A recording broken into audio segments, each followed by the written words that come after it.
Sawadee Cup. Good to see you all. Welcome to Sunday Seagalian sermon, dated the 3rd of the 6th, 2024, depending on where you are. Who gives a shit about the date? How are you all, my friends? I hope you're all well. It's been an interesting week. Been a little bit busy in the real world doing real world shit. Thank you, darling.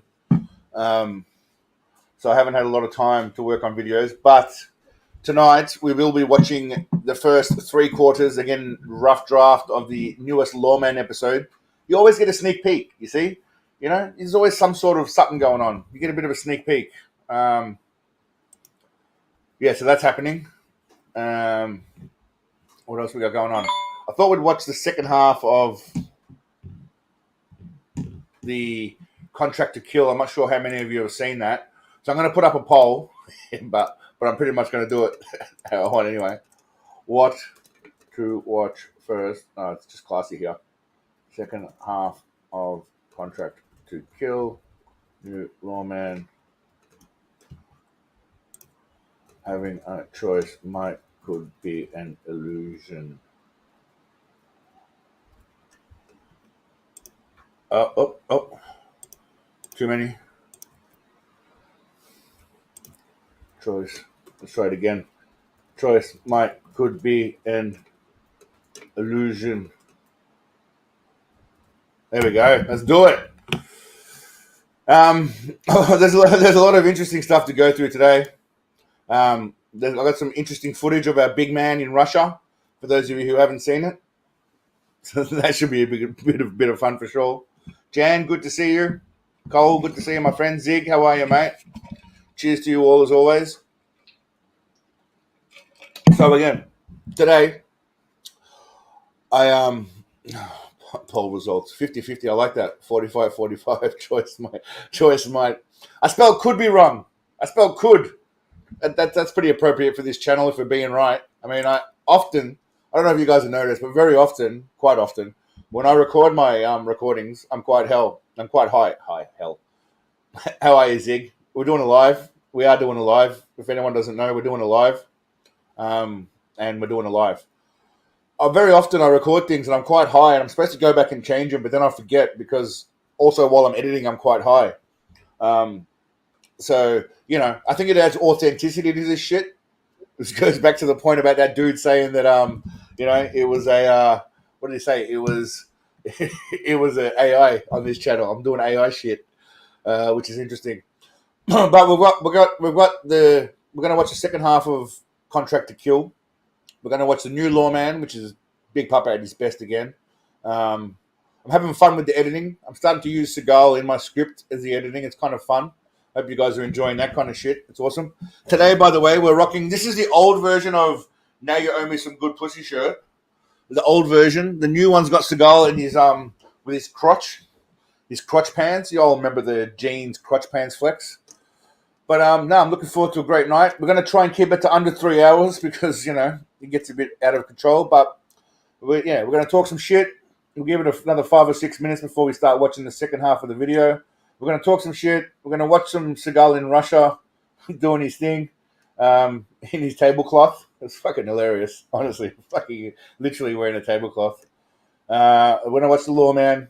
Then we might do a bit of a reading. Joker and I might do a bit of a reading of the... Joker's going to be popping in. He's just out at the moment. We're going to be doing echo as fuck. Really? Is everyone else getting an echo or is it just GV? Because I'm doing what I normally do, so it shouldn't be any different than normal.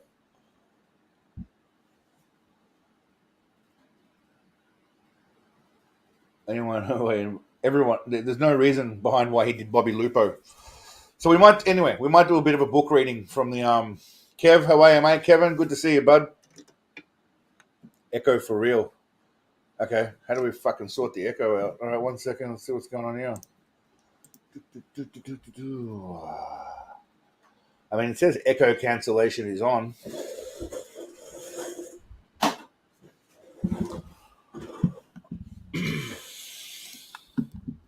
It's not bad, man. All right, so I'm getting mixed. I'm getting no echoes. I'm getting echoes. I don't know what's happening here. I need confirmation on the echo. You know what that means. I mean, I don't want to have to do it, but I'm going to do it. Echo, yay, nay. I need to know what's going on with the echo. See, so what am I supposed to? Hey, mate, I'm using the Blue Yeti microphone. All right, it's about as professional as I can afford right now. Half the people are telling me yes, half the people are telling me no. That's annoying as fuck. Don't know if that's a good thing or not, but we'll see how we go.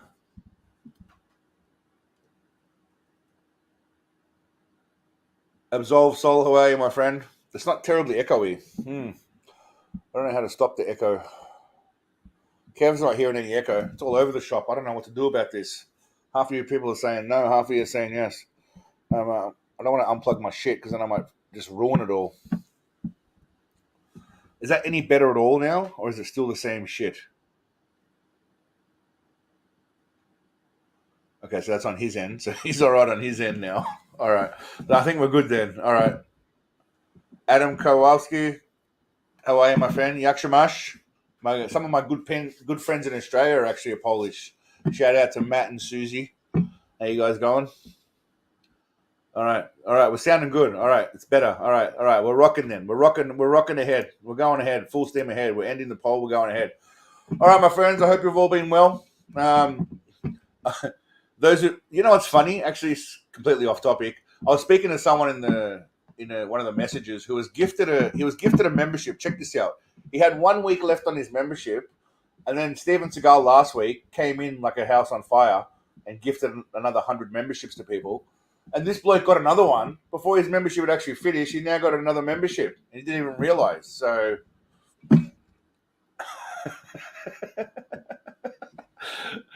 No, I'm not offended, Muds. Don't worry. The whole point, I lean into it, mate. Last week I was wearing the do rag and the orange sunglasses, mate. You missed it. Well, the sunglasses, not orange sunglasses. Humongous, how are you? Don't worry, Rad. All good, mate. You can always watch it if you want, but you didn't miss anything too exciting. We do the same glorious thing we do every week, mate, which is just have a bit of fun, talk a bit of shit, watch a bit of something, and keep it light. That's what we do here. Keep it light. All right, so we're about 8 minutes in. I think we'll give it another couple of minutes, and then I'm thinking we'll watch again. We'll watch the second half of Contract to Kill. I enjoyed making that video, and I had a lot of people actually commenting saying they love the editing, which is good because I really enjoyed editing the shit out of that. Okay, I'm going to do one more poll just to be annoying. Fucking capitals.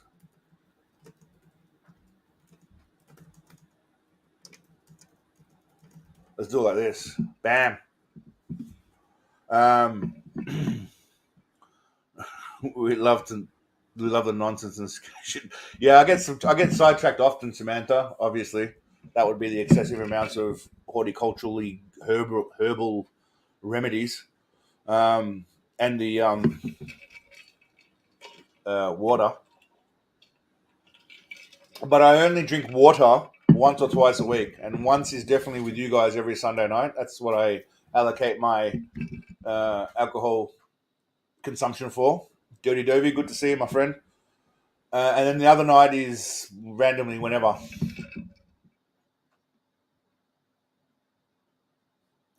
Sad to hear about your cat, Carlos. It sounds like you're using past tense there, my friend. So it seems like your cat's passed away. All the blessed, mate. I mean, I don't know if you have to go that hard with the fuck Steven Seagal, but I mean, it's all right, all good. Potato juice with lemon. It should be mandatory, and it is absolved. Don't worry, mate. Paul Bucket's cat died. Before I forget, shout out to Radu Pislaru, who's a Patreon supporter. The guy's a bit of a legend. He's been keeping in touch with me. I did mention once that he had cancer and then he had some treatment, and fingers crossed, positive news, my friends. That gentleman has pulled through and the cancer is in remission at this point, and fingers crossed it stays that way. So Radu, well done, mate.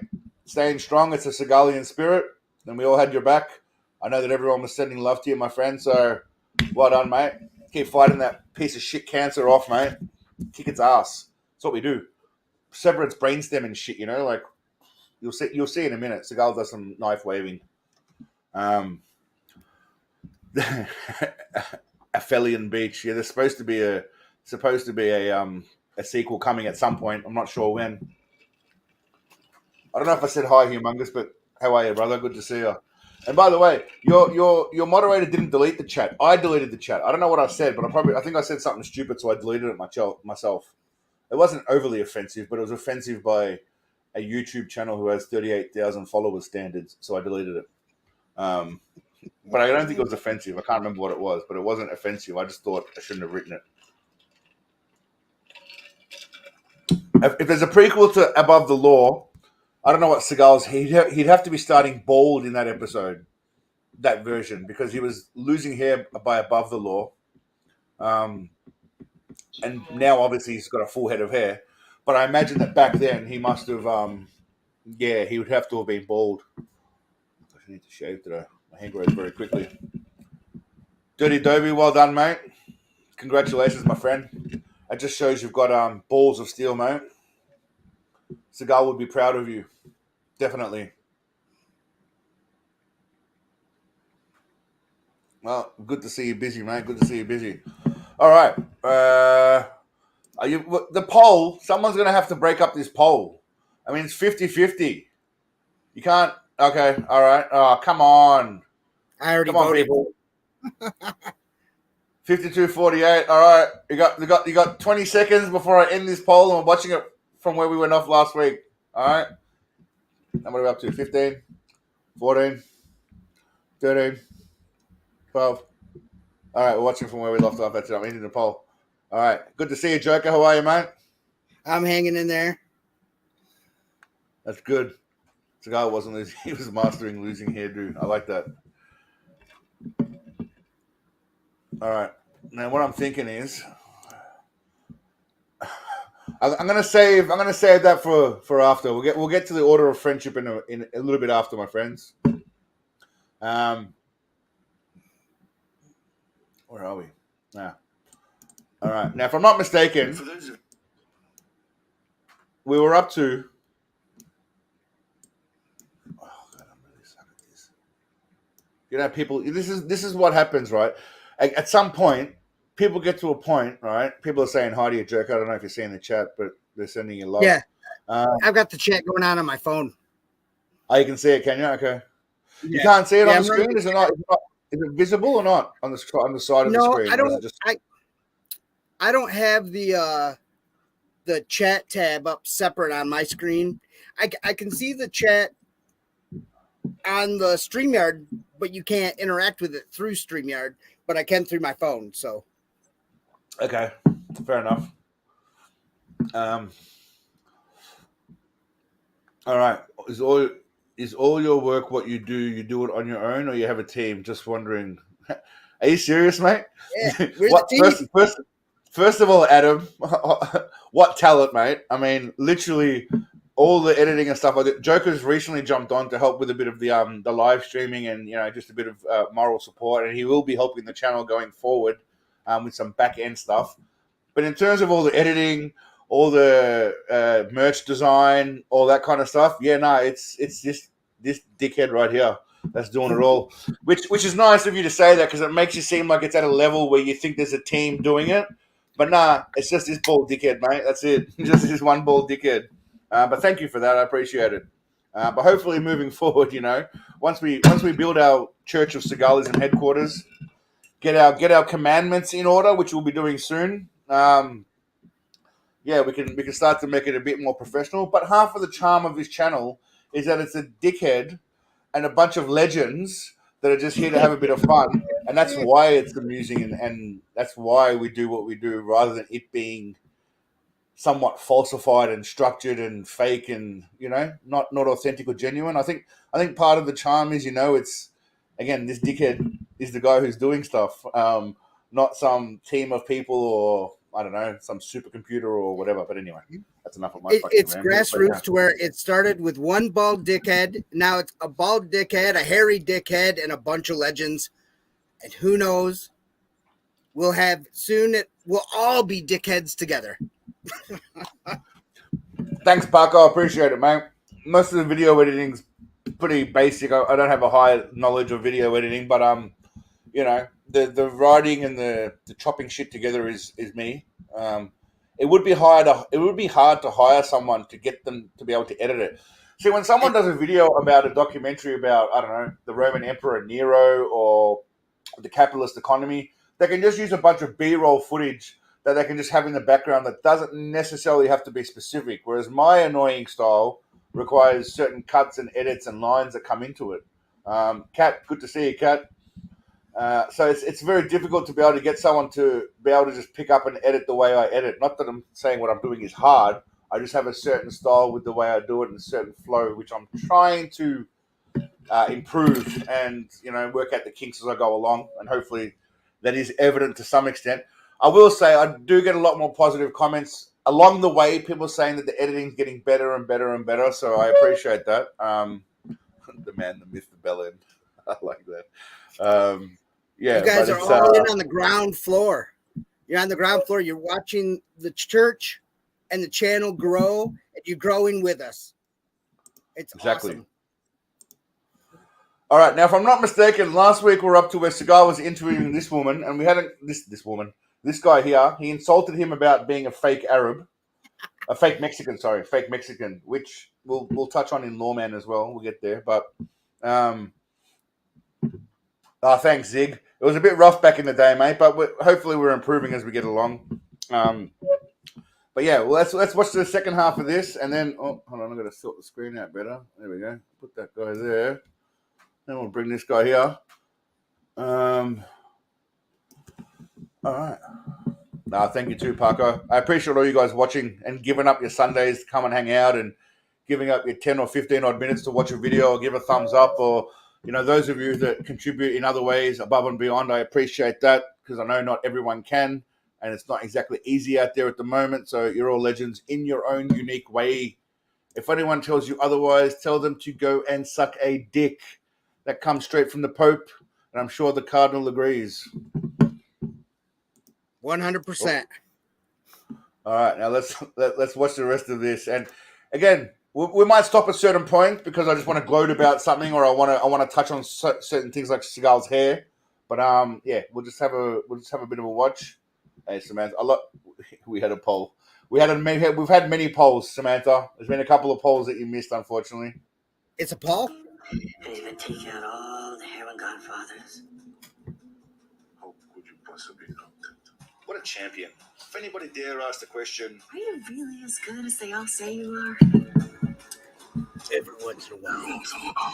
the answer is yes. Stop being humble, Big Papa.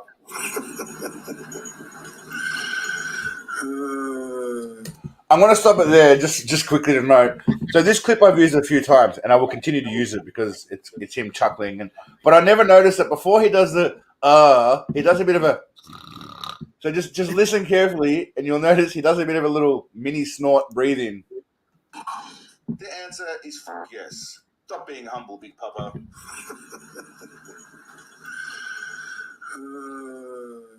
Now, obviously, It's awake apnea. I don't know if you can hear it clearly, but when you play it on your own, you can. He goes like, "Oh, you can hear it." Fucking hilarious. It's awake apnea. Awaken apnea. Somnambulant apnea. I don't know what he's doing, but anyway, this poor lady, her crowning achievement in her career is coming up soon. Talent and Dirty Dovey says fatso breath. I think that's correct. What's that? Dirty Dovey said it's a fatso breath that he does. It is, yeah. Yeah. Fatso is a very Australian term. Are you from Australia, mate? Fatso is very Aussie. I don't know if Americans say fatso. It's very American too. Term. Oh, you do ya? Oh yeah. Okay, fair enough. All right. Just been standing there in every scene and not doing anything and not even saying a word. There's probably no reason to even flash to her other than the fact she paid her dues to be in this film. You know what I'm saying? Bing, bang, boom. Well, understandably, this lady sits down with a sexy attitude and demeanor that says she wants to straddle Sensei Stiffrod. And I'm sure it comes as no shock to any of you that Big Daddy Benjamin Button hasn't aged a single day since their encounter however many years ago. You haven't changed a bit since last time I saw you. I can say the same thing about you, John. You serious? She notices that Big Papa Peacock likes to strut and flash his wealth. Still wearing the Rolex. And he explains it's some high-end stuff. No cheap shit for him. It's platinum. I got this from Vladimir Putin. He also takes a moment to subtly note that he once annihilated her. finest girl I ever had. Yeah, it was you. And she reluctantly smiles and looks away in disgust before Sensei's snarky look reminds her, Hey man, Steven Seagal here. He's a movie star. and she needs to recognize that. And you know me. Yeah, I know you. Master Misogyny takes a dark turn and starts talking about never trusting women. I mean, I never really believe it. Women. People Women. used to say, and that's the key to death, you know. You know. You can never trust it. Women. So some of you may have noticed. I mean, that was fun. Some of you may notice that I've started using Seagal's words and kind of cutting him in from other clips into other clips to obviously say whatever suits my agenda. Matthew, how are you, my friend? Martin, I'm just gonna say that. How are you? Yeah, I've had a bit of fun doing that. Sometimes it hits, sometimes it misses. By the way, one thing you learn in editing is not everything's going to be a hit. When you make videos, you assume that it's none of the things I make.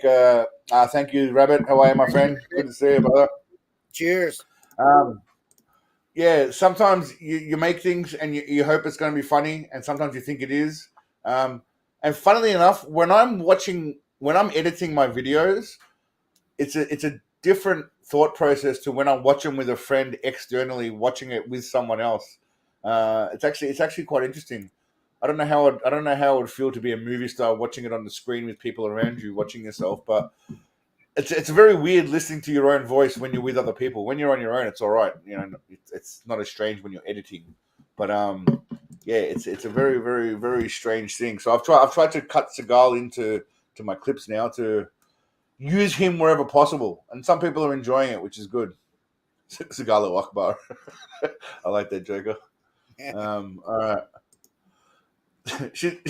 This lady, by the way, I looked up her IMDb. I think I saved it somewhere. Actually, I think I saved it somewhere. I don't know if I can find it. Yeah, I did. So her name is Gemma Dallender. Dallender? I looked up her IMDb. So she did nothing. I Spit on Your Grave. I haven't even seen part 1, so I don't even know there was a part 2. Well, the original I Spit on Your Grave is from the 70s, and they remade it. Okay, so she was in the shitty remake. It's a revenge shitty remake. Has anyone heard of any of these movies themselves? Not the originals, but any of these actual movies? Legitimately. Executioners, Daddy Girl, Strain. Anyone in the chat heard of any of these movies that are on screen? Is that a shitty Taken sequel? Yeah, no, it's not her. It's Taken, The Search for something. It's not the good one. Not Liam Neeson. No, I Will Find You. I Have a Set of Skills. No. None of that shit. I don't know any of those fucking movies. And yeah, there was no I Spit on Your Grave 3. I didn't even know that was a thing. Well, I don't think they've done it yet because that's why it's got a star there. I think it's in production, these two. But if you notice, so clearly this didn't really catapult her to the stardom she thought it may have after her first film. Unfortunately for this young lass. She appears to be a VOD. You know. Spartan, good to see you, my friend. Spartan Uzi, how are you, brother? Good to see you.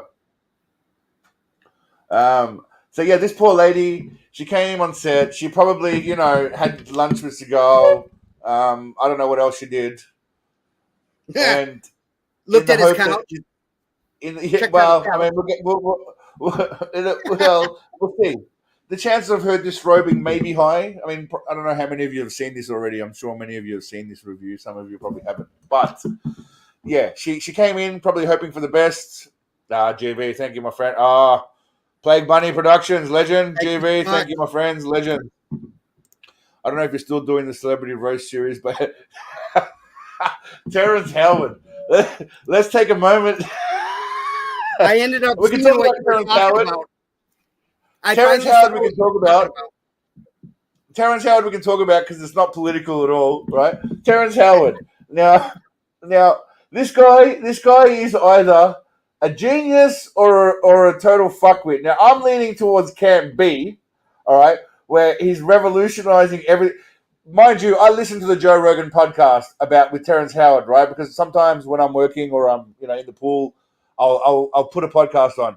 He literally started off by saying that he remembers being in his mother's womb. Yeah. Now, either he's operating on a higher plane than all of us are. Let's be real. He's operating on a higher plane than all of us are, or he's batshit crazy.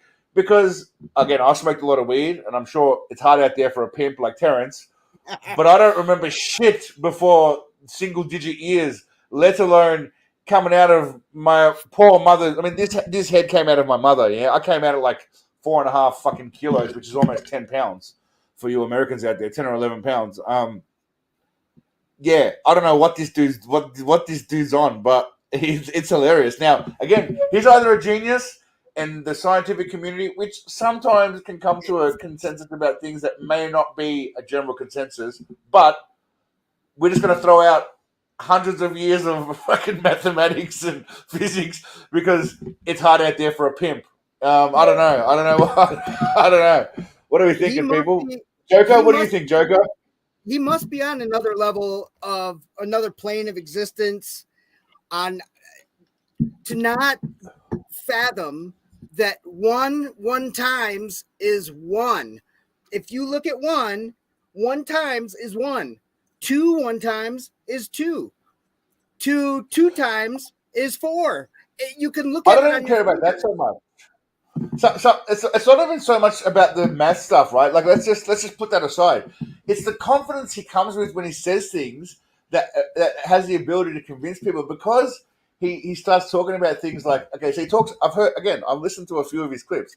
He talks about how in nature everything is curved. There's no straight lines or square, and he's right to some extent, but not to every extent. And he uses that to then extrapolate into a whole bunch of other shit that is kind of irrelevant to that. And then because he uses certain phrases and terms, if you don't know anything about that topic specifically, which is where, again, Dunning-Kruger comes into it, you think you know more than you do, you end up buying into it because he's using phrases and words and you're like, yeah, that kind of makes a bit of sense. Yeah, that doesn't make... And then all of a sudden, rabbit.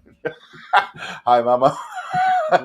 Hey, don't come too hard when you get home, mama. Yeah, it makes a bit of sense, but yeah, at the same time, sorry, it doesn't make sense, but it seems like it makes sense to people, is what I should have said. Did you see the stuff of him at the Oxford Union? I did see a bit of it. Did anybody else in the chat see Terrence Howard at the Oxford Union, where he's explaining harmonics? Because when it's an E major, and it bounces into another E major, it changes your DNA and cures cancer. I'm putting a patent on it. Now, the thing that he has to lean on was he has that one patent that he is credited, and like AT&T used his idea. But the idea, if you look at the actual patent, if you watch general bullshit. Podcast Cringe, it's really elementary. It's a very simple little thing that I don't think he drew himself. But so he had here's what I heard. Here's what I heard about that. I heard that people, he said in that interview that people have cited his patent, but the reason they've cited it is to distinguish from the fact that they're not using it at all, and what they're doing is far different to what his patent. Well, to hold that patent or whatever, you got to have not that they're referencing it as a. You have to have you have to pay to keep up with the patent, right? So he just happens to have the $200,000 to hold on to that patent. And then when these other people are able to, they use it as a reference, then he's able to lean back on it and say, see, I'm a genius. 1 plus 1 times 1 is 2. And off topic, Miser, you and I would... the math changes. Miser, you and I would... Go. Finish up. Go ahead, buddy. I was going to say, Miser, you and I would definitely be friends in another life. Possibly in this life if we were in the same vicinity. I love his comment. Does Howard remember his father inside his mother? His mother, yeah. Again, I'm a simple man, but that to me is gold. I remember fucking being gold. an egg and this sperm slammed into me. I mean, he literally said he remembers being in his mother's womb. Who Mother's says womb, that and shit? coming out of the birth canal, and he remembers the doctor holding him up, and he high-fived the doctor, and they smoked a doobie and went out for drinks after. He remembers all of it. Then he told the doctor how to finish off the pregnancy. Basically, he completed the pregnancy by informing the doctor what to do. That's what I heard, anyway. I was saying, and you said that even if you looked at the math as irrelevant, the thing about the math and him wanting to change math, it changes all of physics. It changes all of chemistry. It would change everything out the window. Yeah, like if you believe Terrence Howard is a bigger brain than Einstein, Oppenheimer, Feynman, any of these guys, nuclear physicists. That's good reference, Rabbit. That is a grand delusion. Now we're gonna do a little pop quiz right now in the chat. The Rabbit, my man, because you are the master of the knives and swords. Now I know what movie that's referenced from. How many of you know what movie he's referencing? I missed. Do you know, Joker? What was the comment? I missed the comment. Because you are the master of the knives and swords. That he references that. Seagal says that in a movie. Does anyone know what movie that's from off the top of their heads without Googling it to any extent? I'm curious to know. I do not know that one. You are the master. That's all right. Of knives and swords? I don't expect everyone to have the same knowledge that I do because I literally have 300 gigabyte of Seagalian footage. So, and I have been cramming, but I don't know that one. Polsky, you're wrong. Roger Rabbit. Not quite. Oppenheimer. No, I don't know. That's all right. Interesting. No. The one where he's in Asia. Well, he's in Asia in a lot of them. Under Siege. Nope. Attrition. Not Attrition. The one where he talks with a black scent.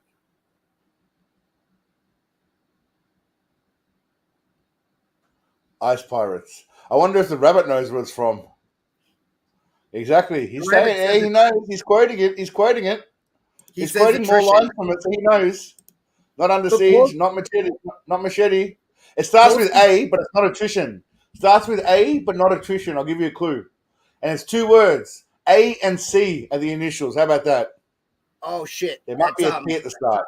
There might be a T at the start, but it's just a general word that doesn't count. He was in Asia, and he was actually in if I'm not mistaken, he's actually where I was in Thailand. Was it Asia Connection? Yes, the one. Asian Connection. Ding, ding, ding, ding, ding.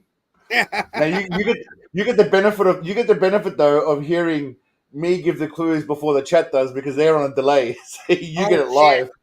But I was Asian like, cookie. Jan got it. Asian cookies. Asian cookies. He was. His name was Jan Sirankiri in that movie. I remember very well. He wasn't really the bad guy. He was still the bad guy with a heart of gold, though, in a way, Rabbit. He was a bad guy with a heart of gold. Seagal's never the bad guy. Even when he's the bad guy, he's still a good guy. That's the whole point. Except when he was Cockpuncher in Machete. He's the villain. Yeah. That's the only time he's an actual villain. Exactly right. And even then, he's still lovable because he's Sensei. His first title was Asian Children. It was. Segalu Akbar, Asian Children.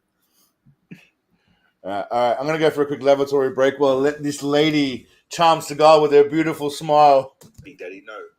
Don't be like Tate.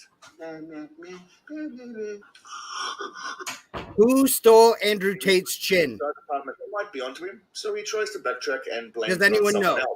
But that's what they say.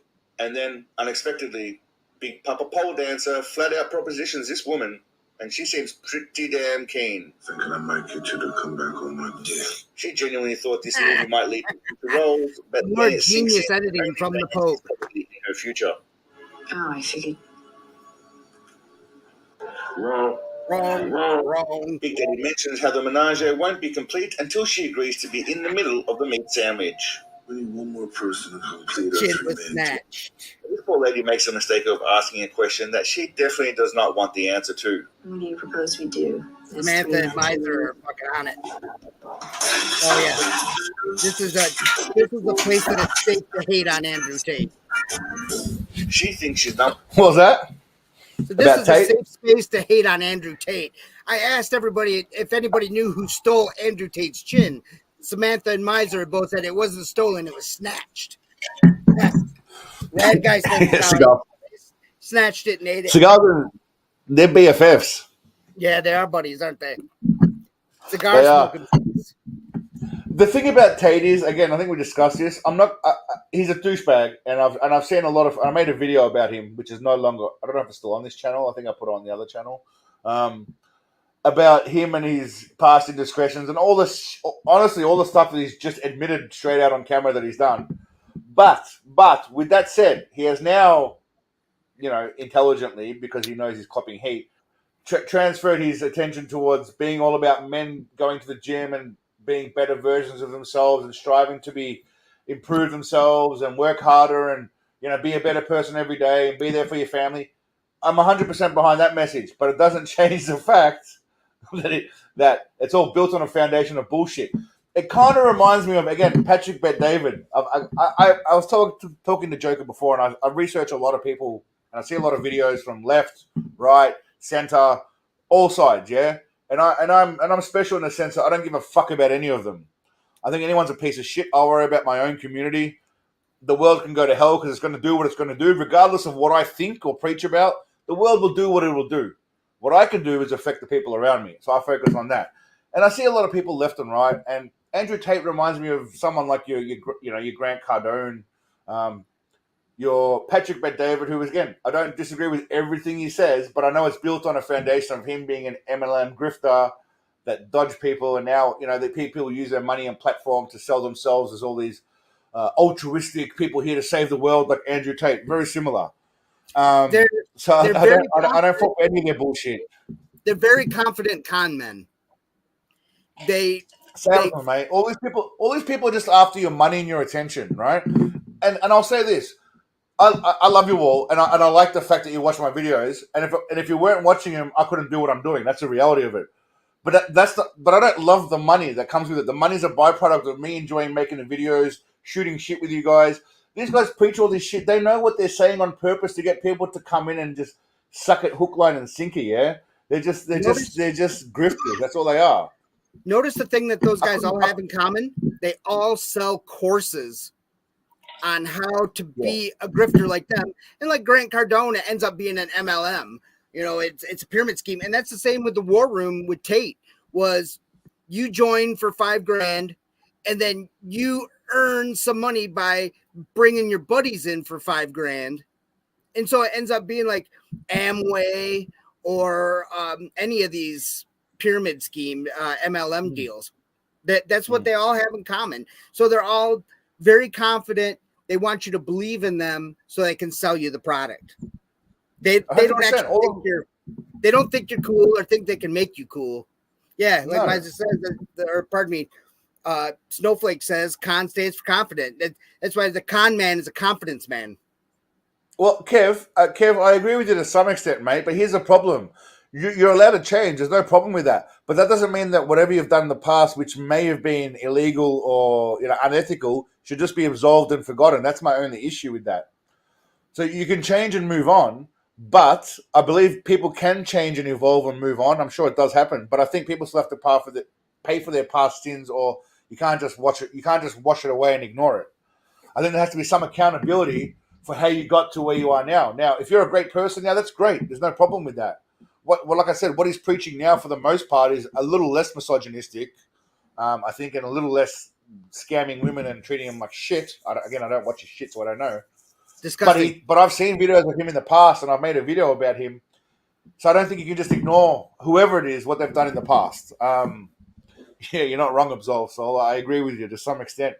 I think they're just better at suppressing their true inhibition, their true feelings. But it's hard to believe people who have had, and we've all made mistakes. But there's a difference between making mistakes and having a track record of doing negative or unethical things. Let's put it that way, yeah? None of us are perfect, but I can go to sleep at night knowing by most standards in Western, Eastern, whatever culture that I'm not a total piece of shit.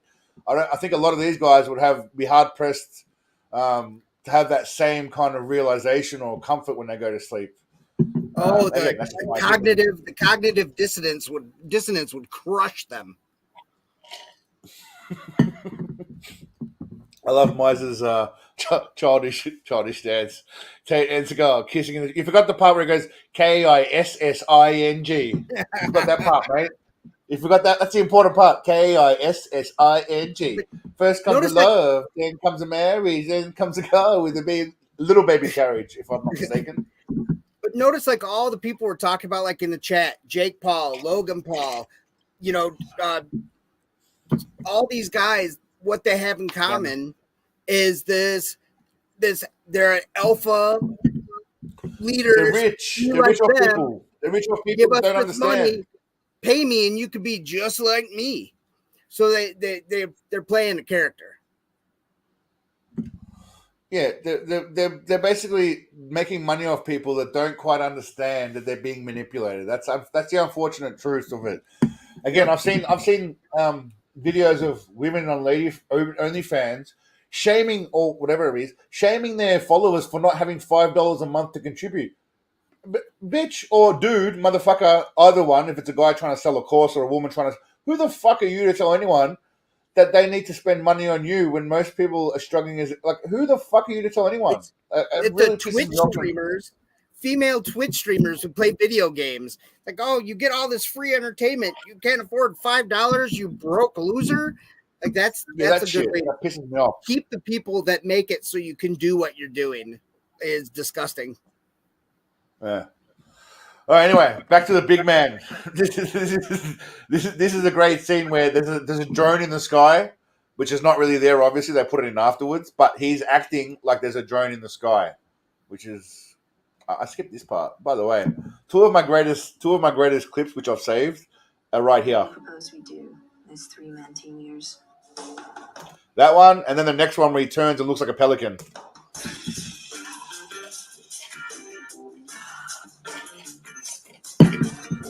She thinks she's done with the private auditions, but Big Daddy Dominator reminds her that she's done when he says she's done. Until then, saddle up, Sally.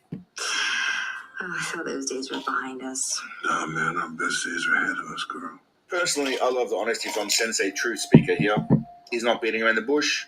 He's letting this girl know that there are turbulent waters ahead, and she best have her knee pads ready. I need you by my side to watch my step and do what you do best.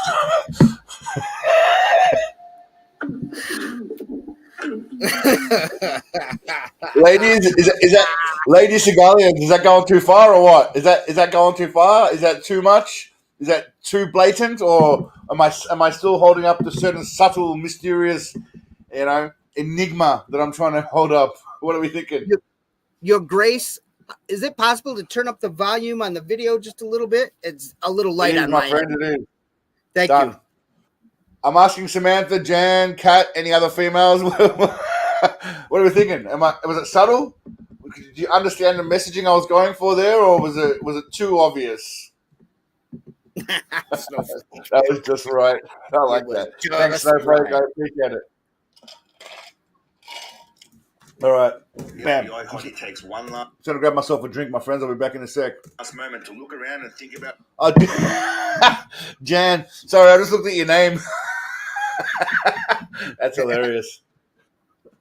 Do you pronounce it Jan or John? I know some guys that it's Jan like Vincent, but some are Jan.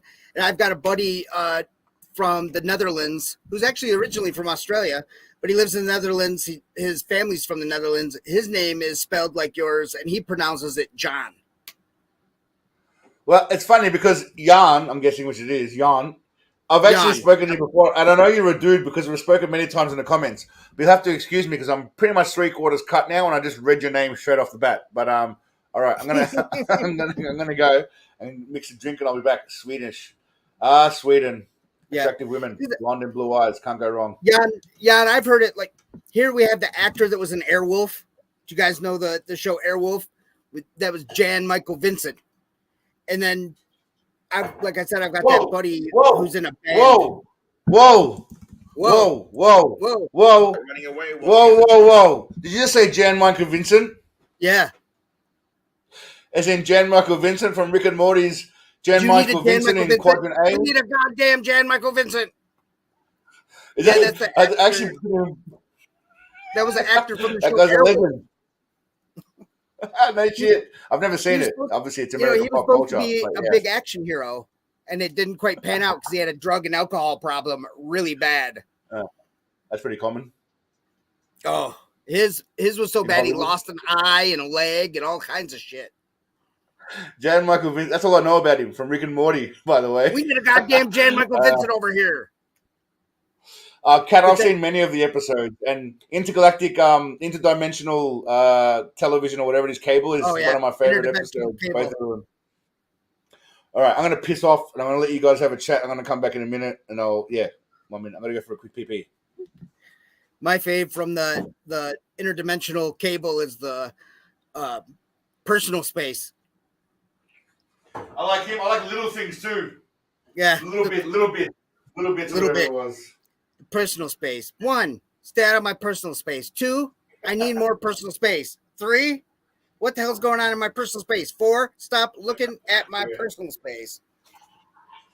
Yeah, he was pretty good.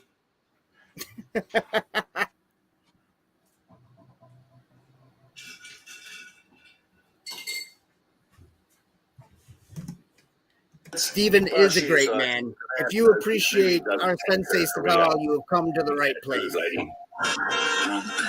Sensei showing us that The most important thing in acting is to not act. and stare straight up at the sky, supposedly looking at that drone that has been edited in later.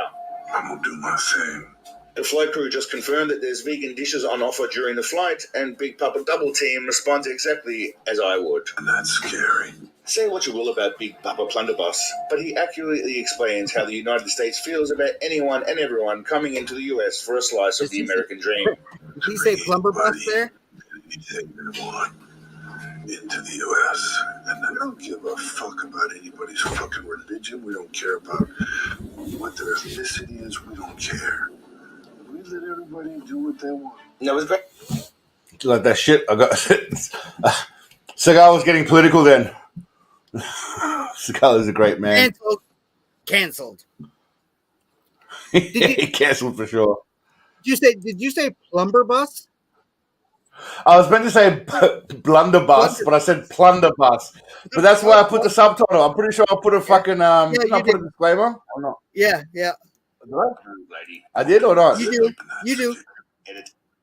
I thought I put it because I couldn't again very high, and I was reading shit, and sometimes when you're high you misread letters. I know what a blunderbuss is, like the old school fucking musket kind of old school shit. But sometimes when you say shit and I mumble. I make fun of Seagal for mumbling, but I mumble and I speak very fast, yeah? Even for an Aussie, I speak very fast. There's a lot of bullshit in my head that I want to... We've got an Airwolf conversation going on in the chat.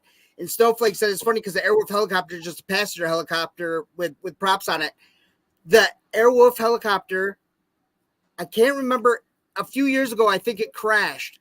But the Airwolf helicopter, after the show... was bought by, I want to say it was the Swiss military. They used it as an air ambulance.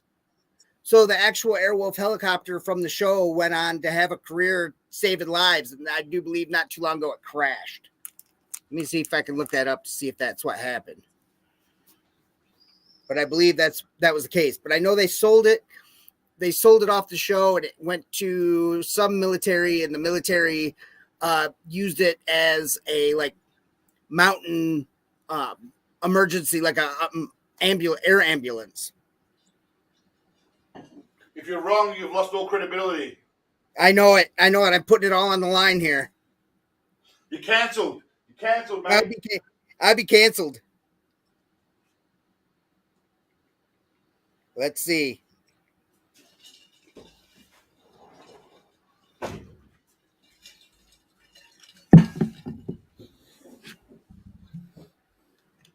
Snowflake. He was Me Too, I think, came in after he had all his indiscretions. You see, in the mid 90s, he paid off 3 or 4 different women and assistants who pressed charges against him. He paid them off. Allegedly. Not allegedly, actually. It happened. And then, since then, I'm guessing he kind of towed the line a bit. But most of this happened in the 90s and 80s. A couple came out with the R word, saying the R word against him in some private auditions. But for the most part, a lot of it happened earlier before Me Too. So he kind of dodged the bullet. Allegedly, dodged the bullet. That's all I'm saying. All right, do we sort out this Airwolf shit or what? What's going on? I'm still looking into it. We could go ahead and go forward and let me do a little more research here. I thought it would be right on in the background. Joker's going to Airwolf it while we watch Seagal look at an imaginary drone in the air. Edited in later. I'm gonna do my thing. I was admiring that the females flight and Big Papa Double Team responds basic rifle marksmanship. The way she held her weapon was very interesting. What's that? Her, the lady. The way the chick's holding the gun there was kind of interesting. No good. It seems like I can't tell which side she's got if it has a stock on it or not. I don't know what any of that shit maybe means. not. What It's the just a fuck is pistol. stock? I think I've seen her other sleeve. It's weird because I can't. It looks like you can see the leaves through. Nah, I think she's holding left hand here, right hand here. Her elbows dipped down there. I see. I thought she had the stock sticking in against her chest in the center, but it doesn't. Is that not how a left-handed person? Is that how a left-handed person would hold it, or am I wrong? Yeah, that would be how a left-handed person I'd would hold it. it. I'll hold it like that. I reckon. I think I'd go like that. She's looking through the scope with her right eye, like she's left-handed but right eye dominant, which is weird. I was in the military with some guys like that. Snowflake's all over it, mate. It's an MP5K. I don't know what the fuck that is, but yeah, he's all over it. Submachine gun. So here we go. Yeah, I know. The helicopter from Airwolf. We established this last week. Where was Paul? Remember, Paul was having a go at me because I don't understand shit about guns. Because in Australia, they took all our guns away and they told us guns are bad. Okay, so we don't have the right to shoot back at people who might want to overthrow our fucking whole way of life. But that's a whole different discussion altogether. MP5. I don't know. I know AK-47. I know you're gonna get us canceled. I know all about your 9mm and Glocks and shit. I know a little bit about them and Smith and Wessons and Desert Eagles. But honestly, fucking that's about it. So I've got the Airwolf answer. It's the helicopter from Airwolf is a modified Bell 222. It was sold off after the show and became an air ambulance in Germany. I thought Switzerland, but it's Germany. And the helicopter is owned by Jetcopters Incorporated of Van Nuys, California during the filming of the series. The helicopter was destroyed in a thunderstorm and crashed June 6, 1992 and killed all 3 crew members. And that is the story of the Airwolf helicopter. Snowflake is clearly a motherfucker who is into guns. I mean, this mofo is just pointing out scopes and shit as well. I couldn't tell if it's an ACOG or a prism scope, but it's on a really high riser. You'd think with a gun like that, you'd put it like right on the rail and make it co-witness, so you could look through the iron sights, through the scope, through the iron sights. But how are you, Leroy? Good to see you, brother.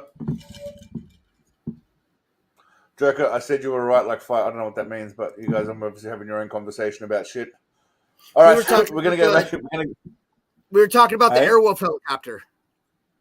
Okay, all right, sweet. You flip and check your 6. MK Hyman, good to see you, my friend. At that drone that has been edited in later. I'm gonna do my thing.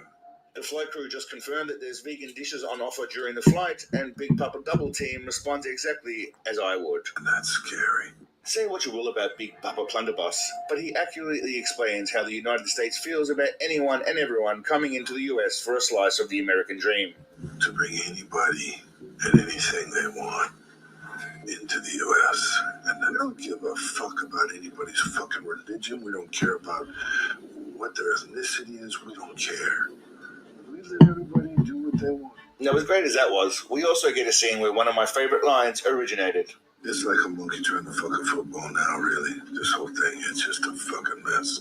Anyway, Big Daddy Type 2 finds out that all the cookie companies will be meeting to permanently switch to a low-fat, sugar-free option, and he's suitably miffed at this. it's supposed to be a big meeting within the next 48 hours. It's my job to stop that meeting from happening. The FBI lady shows the guy one of her chest puppies, and whilst he pretends that he isn't impressed, he proceeds to lick his lips as if he's about to eat, well, y'all know what. It's a little small, but it'll stand out.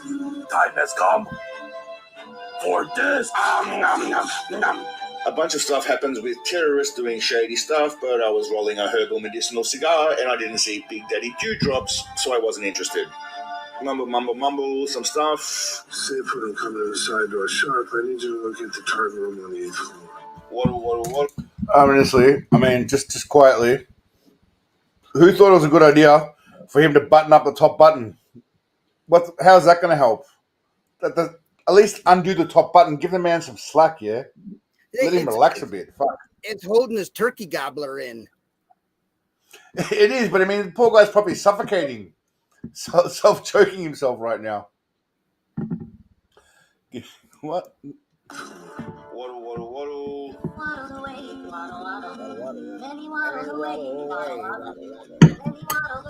By the way, he walks up a lot of stairs. Now, there is a lot of stairs. Allegedly, I mean, I don't know if it's him. Someone walks up a lot of stairs, but it looks like he does. Now, this is where the first segment begins for Sensei Seagalian, stunt double. You're getting a lot of compliments, Obi. So I'm pretty sure there's a thing in his contract where he doesn't do any of the scenes where it requires a back filming. I'm pretty sure he's just a front. And I will say this: that clause about him not turning up, him not being filmed from behind at someone else, that also includes the scenes where there's ladies involved. And I know that sounds shocking. I know that sounds ridiculous.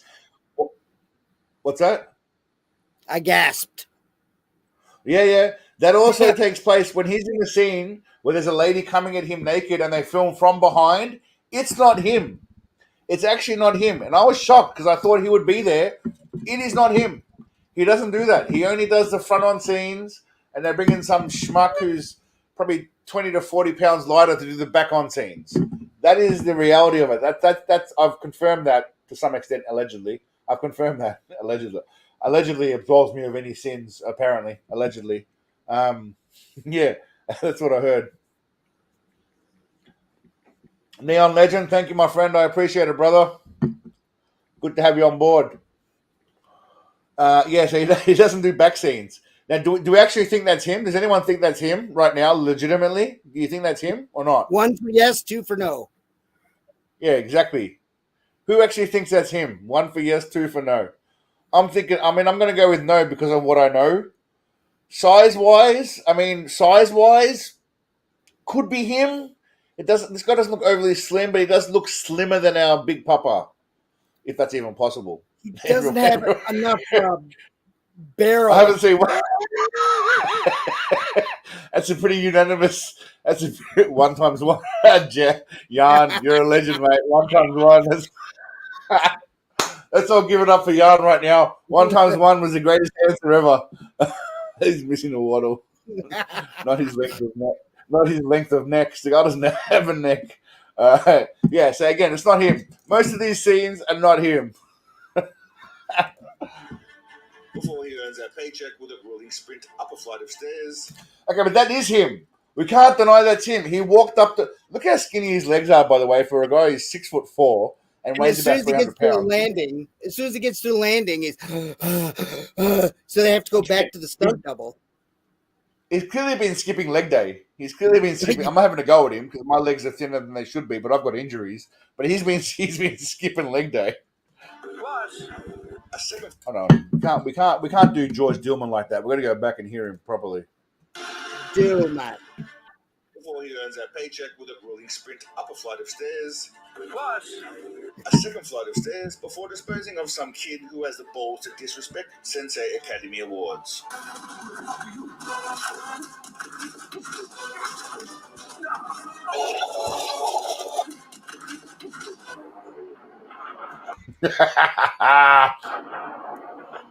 Okay, so there's a couple of things we need to laugh at there. This is a 9-minute video we're supposed to be watching. It's taking about an hour to get through it, but anyway, this is why I love Seagal. This is what he slaps. He does a couple of slaps. He does a couple of slaps on the guy. Right? It's like a hilarious. Like, I don't know what it is. And another point is these guys, when they all see Seagal, they all seem to say, "Who the fuck are you?" If some strange dude's walking where you're supposed to be protecting, don't ask questions. Just tell them to stop right there and fuck it. Is that not what you do in the army? If you're in the army, I'll ask you guys. You're in the army. If you're in the army and someone's somewhere where they're not supposed to be, do you not tell them to fucking stop where they are right there and not move till you clarify the situation? That's what I would do. And we have a call and response. You have like a password that they kind of do. Like they determine at the beginning of watch. Like if there's a problem with radios, they'll tell you like Challenger, and then the person who's supposed to come up, their word's supposed to be like bell end. So when the guy at the gate says Challenger, they're supposed to respond with bell end. If they respond with anything else, you open fire. Hold on a second. But he's walking up the steps. Do you just let him walk up to your face and talk to you? Or how does that work? Like if you're securing some area, do you just let some dickhead walk up to you that you don't recognize? Well, it's Steven fucking Seagal. What is their problem that they don't recognize that it's Steven Seagal walking up the stairs? Well, they're obviously ignorant, but let's assume it was a total stranger. Which they're obviously ignorant. But I mean, I imagine that you don't just say, "Hey, who the fuck are you?" and then just let him get really close to you. It just seems like a really stupid tactic. Again, I'm not army trained, but Seagal is, so we'll take his word for it. Seagal knows what he's doing.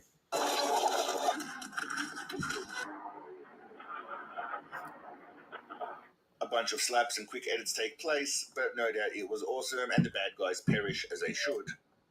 This stunt double earns his pay and opens up the curtains to get rid of the scent of dominated actress. Or does he?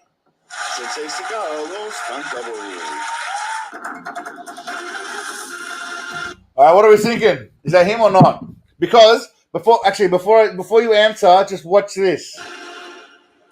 They cut to the front. Now, do we think that's him, or do we think that they've just cut it from two different scenes? 1 for yes, it's him. 2 for no, it's not him. Snowflake's gone with a maybe. All right, I'm going to go for a quick toilet break. I've got the bladder of an 85-year-old man. I think that Sensei Seagal can't be fuckered with doing 2 takes. So he comes to the window, does his 1 take, and they probably didn't have that many cameras since it's a low-budget film. So they have the stunt double guy come back in to do back shots and climbing the stairs and anything that requires any type of physical exertion. Because if not, our girthy guru is known to go after he takes a couple breaths. Like that one Bugs Bunny, the lion from Bugs Bunny. It's like, how many lumps you want? 3 or 4. Thump, thump, thump. Yeah, Travis is correct. He's not going to bother with that peasant shit. He doesn't even want to stand up, for fuck's sake. He must remain seated, which is one of our commandments. What one of the commandments is, always remain seated. Love the fuck out of cookies. Snatch every motherfucking birthday. Snatch every motherfucking birthday. 1 times 2, 1 times 1 equals. There's a lot of Terrence Howard fans in the chat, I see. But I mean, if we're being honest, if we just have a quick look, the head looks too small. It just seems, I don't know. Yeah. Zoom. Did you hear what I was saying? Is that I think that he comes in, he does his 1 take. They don't have a whole lot of cameras because it's a low budget effort. And he can't be bothered, like Travis said, he can't be bothered to be doing that peasant shit, coming back in to get a back shot. He gets the shot he's in, and then he has his Paul come in and do his shit. Oh, goddamn, I need to buy a new mouse. It's pissing me off. Because Steven obviously has Pauls. Steven has a Paul. I bet he has several. He gets the shit beaten out of him every time he travels with Seagal. That's his fault. And he doesn't thank him hardly enough, I'm sure. Have balls. Somebody asked Sensei Tendercrisp if he's seen his little trouser snake anytime recently, but his search has turned up nothing. His whereabouts is at the moment unknown. You better see Richie! Huh? Big Papa All You Can Eat heard that shooting is wrapping for lunch now, and he cannot hold in his joy. Time to get the fuck out of here. Yes! Sensei Slappity Slap destroys the doofus with a knife, while this bloke with a gun waits until the moment Seagal is dispatch of his mate before making his move, which obviously does not end well for him. But we do get to see Seagal do his little knife wave though, so it's a noble death.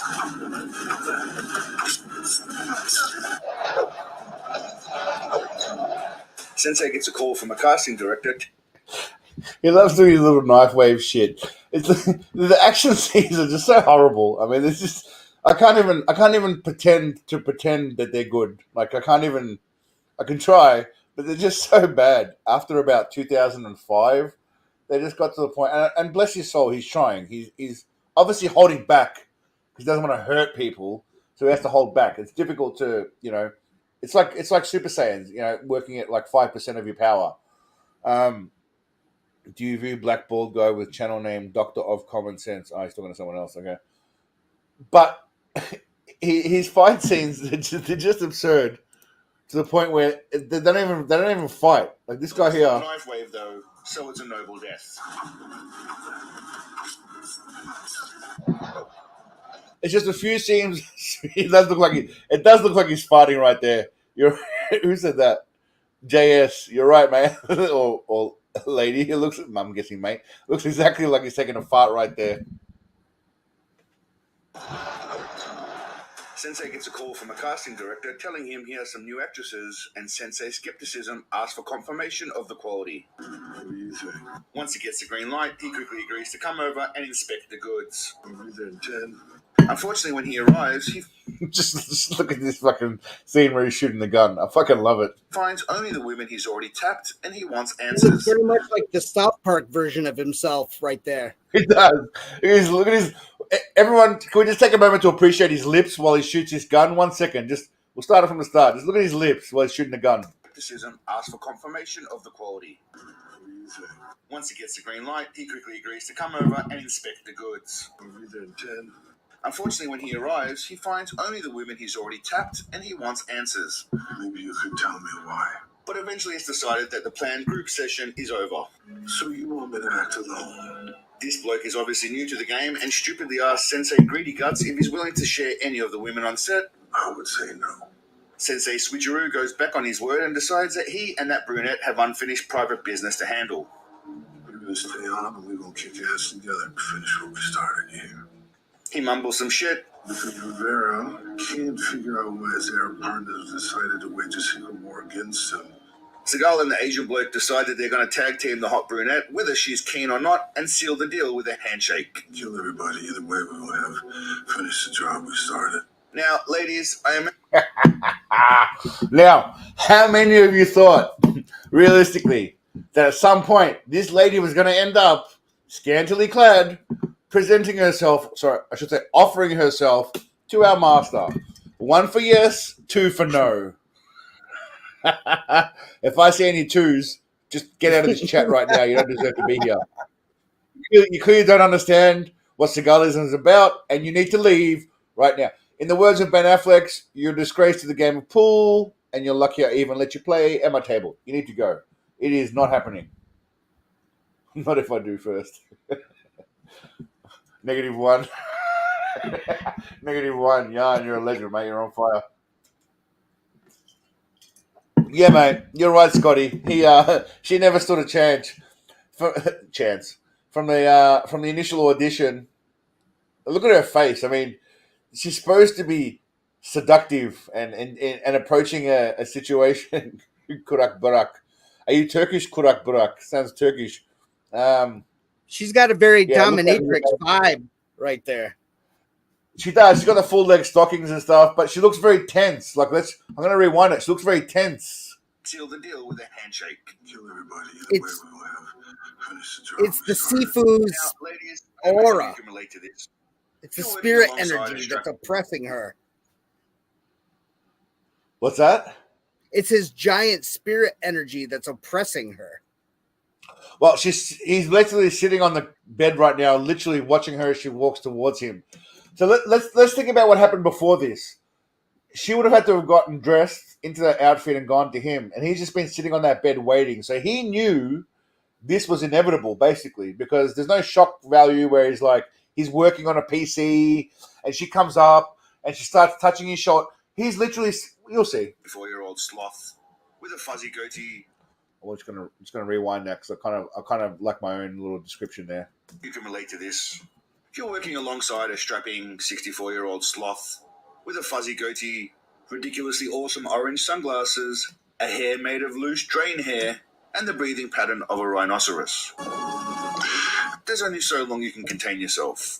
At some point, you have to dress up in sexy black lingerie and give yourself over to him. Fuck, I love that photo, by the way. Galu I know Akbar. it's completely off Black topic. lingerie and give yourself over to him. Seagal is good. I don't know why it makes me laugh. But it just does. I think it's his facial expression as much as anything else, and the hand symbol. But it just makes me have a bit of a chuckle. I don't know. I'm a simple man. What can I say? Seagal is great. Seagal is great. Cliff, good to see you, my brother. Glad you could make it, mate.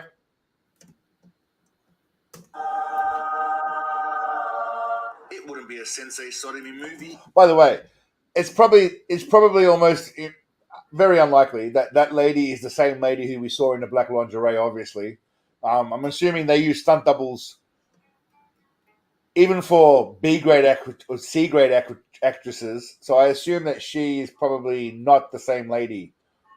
Or am I wrong? Do we think that's the actual lady in the black lingerie, or do we think that's a stunt double? One for lady in lingerie, two for stunt double. That's a very existential question. Like, does the lady require a stunt double to be in the master's proximity, such close proximity to the master? No, I think you're asking the wrong question. I think the question should be, does the actual bitch that's actually acting in the movie want to be groped by Sensei Cigar? That's at the core of it, really. That's what it needs to be asked. You are so wise. This is why you're the Pope. Well, he speaks to me. I know the man better than anyone does. That face right there, I see that in my dreams and nightmares, but also in my dreams. Just saying. Oh my God. Does she? Samantha, does she have a choice? Well, there's always C grade Hollywood movies or D grade. What do we call this? A, B, or C? I mean, obviously not A. B, C, or D grade? What are we thinking for cigar movies now? The answer is 2015 onwards. D. The answer is always D. If we know anything in Seagalism, the answer is always D. True. It is true. Z grade. I don't know about Z grade. C for Leroy. C for see you next Tuesday. I like it. Poor girl. Poor lady. Hey, by the way, whether it's a stunt double or the real actress, what happens next gets worse. So whoever it is, we feel for her. Or ladies, you probably envy her. Depending on, I'm jealous of him. Ladies, you're probably envious of that lady. I'm assuming. It's only natural. Put his hand on some decent chesticles and rub those greasy sausage fingers all over her young, smooth body.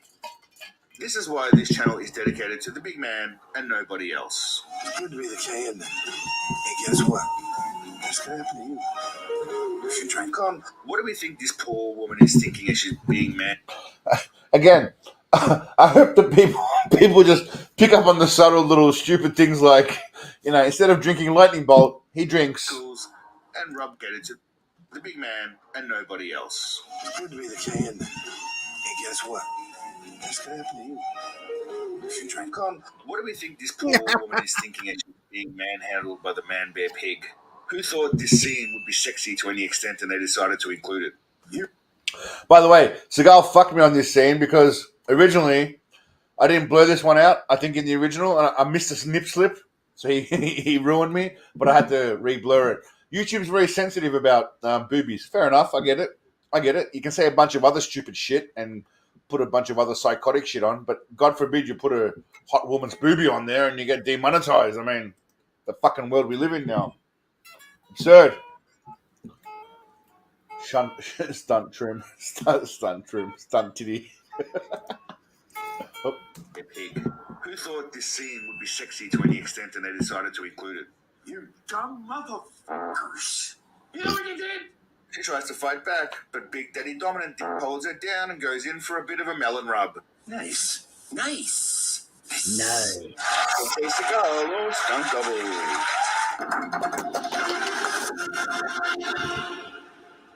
Oh, damn. He then does the look down and slides his hands down. All right. So, I mean, obviously, we know that's him. There's no way he's giving up. Even if we couldn't see his face, there's no way he'd be giving up the opportunity to be laying face down in a woman. But do you notice that he does the little look down and he puts his hand, and we all know what he's doing. He's tickling the old fucking mantelpiece right there. He's tickling the mantelpiece. He's stroking the fire, I should say. But I don't know. It just seems a bit creepy to me. See you, Wolfram. Thanks for coming, brother. I appreciate it. Thoughts, people? Thoughts? Are we, ladies? I'm looking at you, Samantha, Kat. Are we noticeably? Do you have this in your dreams? Oh, damn. He then does the look down and slides his hands down. I mean, we all know what that is inferring. Oof. For the ladies out there, I'll just give you a minute to compose yourselves before we go any further. Let's go, ladies. Post-shag, the woman is attacked and Seagal finishes taking his shit before coming out to see what all the noise is. By then, she's already been abducted, and angry that he didn't even have a chance to go round two with her, Sensei vows to get his prize properly back. He's so dedicated that he climbs up a big flight of stairs to enter the compound and start his assault on the bad guys. Or does he? Sensei Seagal or stunt double? All right.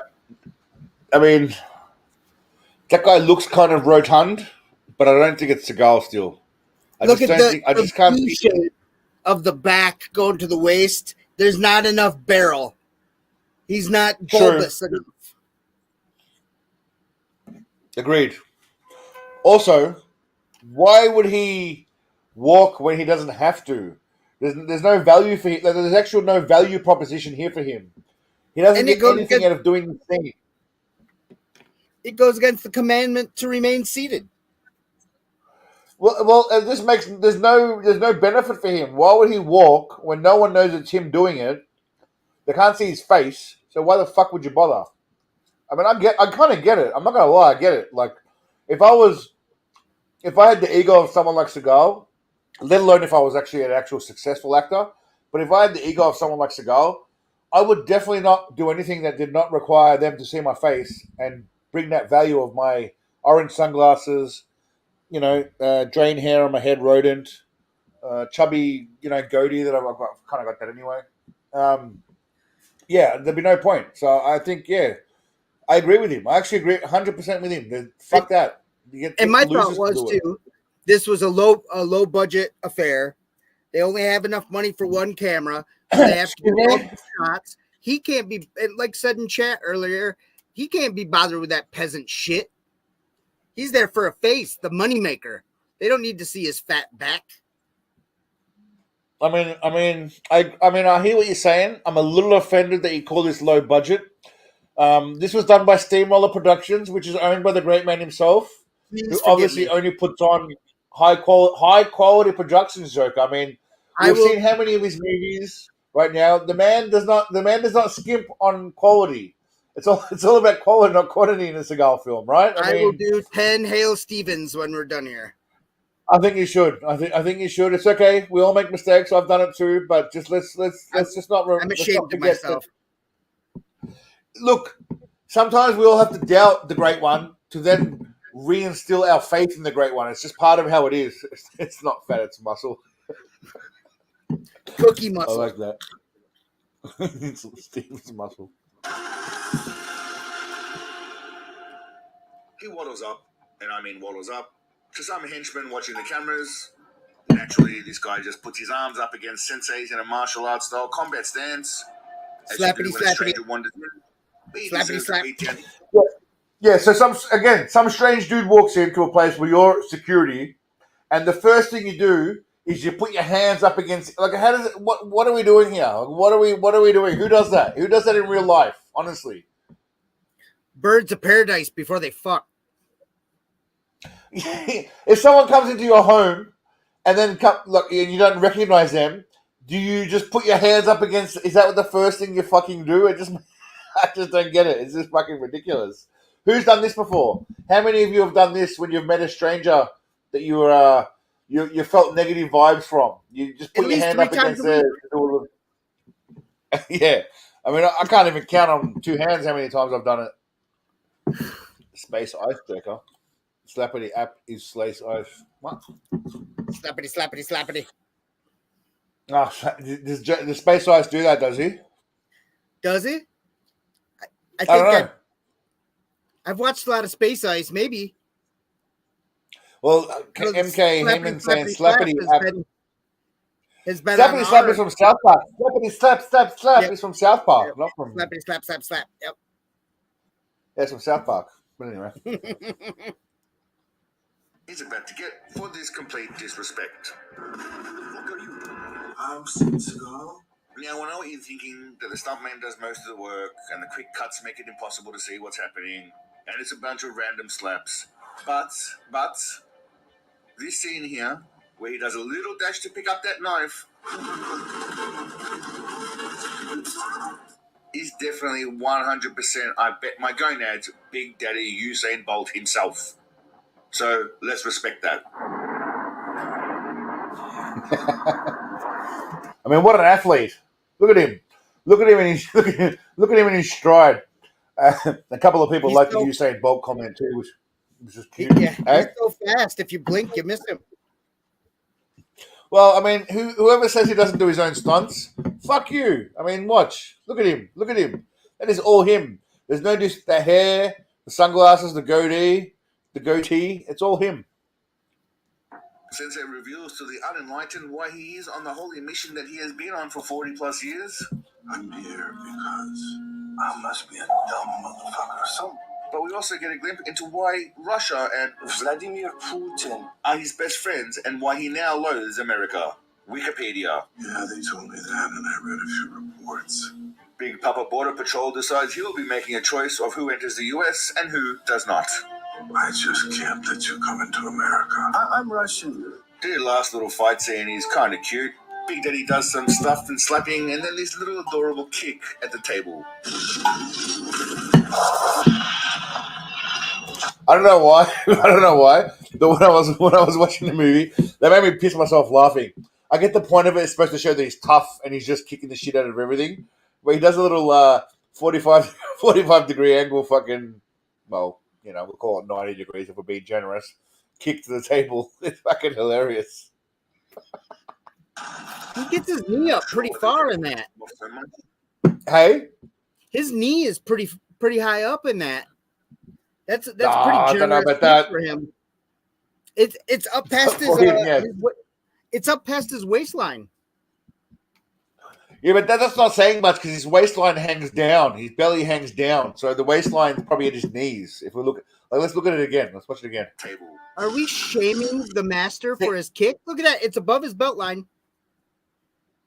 He's classy in what he does, but if you look carefully, the thigh is high because he's tall, but the actual foot doesn't actually go above his hip the foot. length, his hip height. It's kind of cute. And you know, now that you pointed it out, his legs are really skinny. They are He's compared to the rest of him. Yeah, He's kind of like But a his foot potato belly- on toothpicks. yeah. It looks like yeah, exactly right. slapping, and then this little adorable kick at the table. Kick shame. So the kick itself is well below his knees, well below his waist. You see right there? It's barely 45 degrees. I'll give him 50. Maybe 60 if I'm being general. I mean, that is the kick that got Lyoto Machida a win in the UFC there. I think it won him a and belt. Silver. And and Silver. DZ, good to see you, DZ. Fuck that table. Yeah, exactly right. Cigar don't mess around with no fucking furniture. No. But I'll give him 50 degrees. I'm being generous. I'll give him 50 degrees. That's a silver kick. Exactly right, Scotty. I'm not sure why the table pissed him off so much, but take that. Sensei takes a moment to remind this bloke what he did to his mother last night. Hi, Mom. Don't call him too hard when you get home. Before the main bad guy decides it's smart to get close to someone when you're holding a gun because, movie. Big Daddy Aikido Master makes him pay before he goes home to claim his prize. Some good pussy. We all know what that drive home is going to sound like. Yeah, now you want some good pussy. Bing, bang, boom.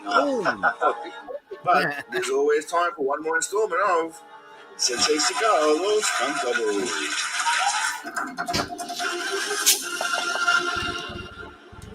I like the way he says United States of America.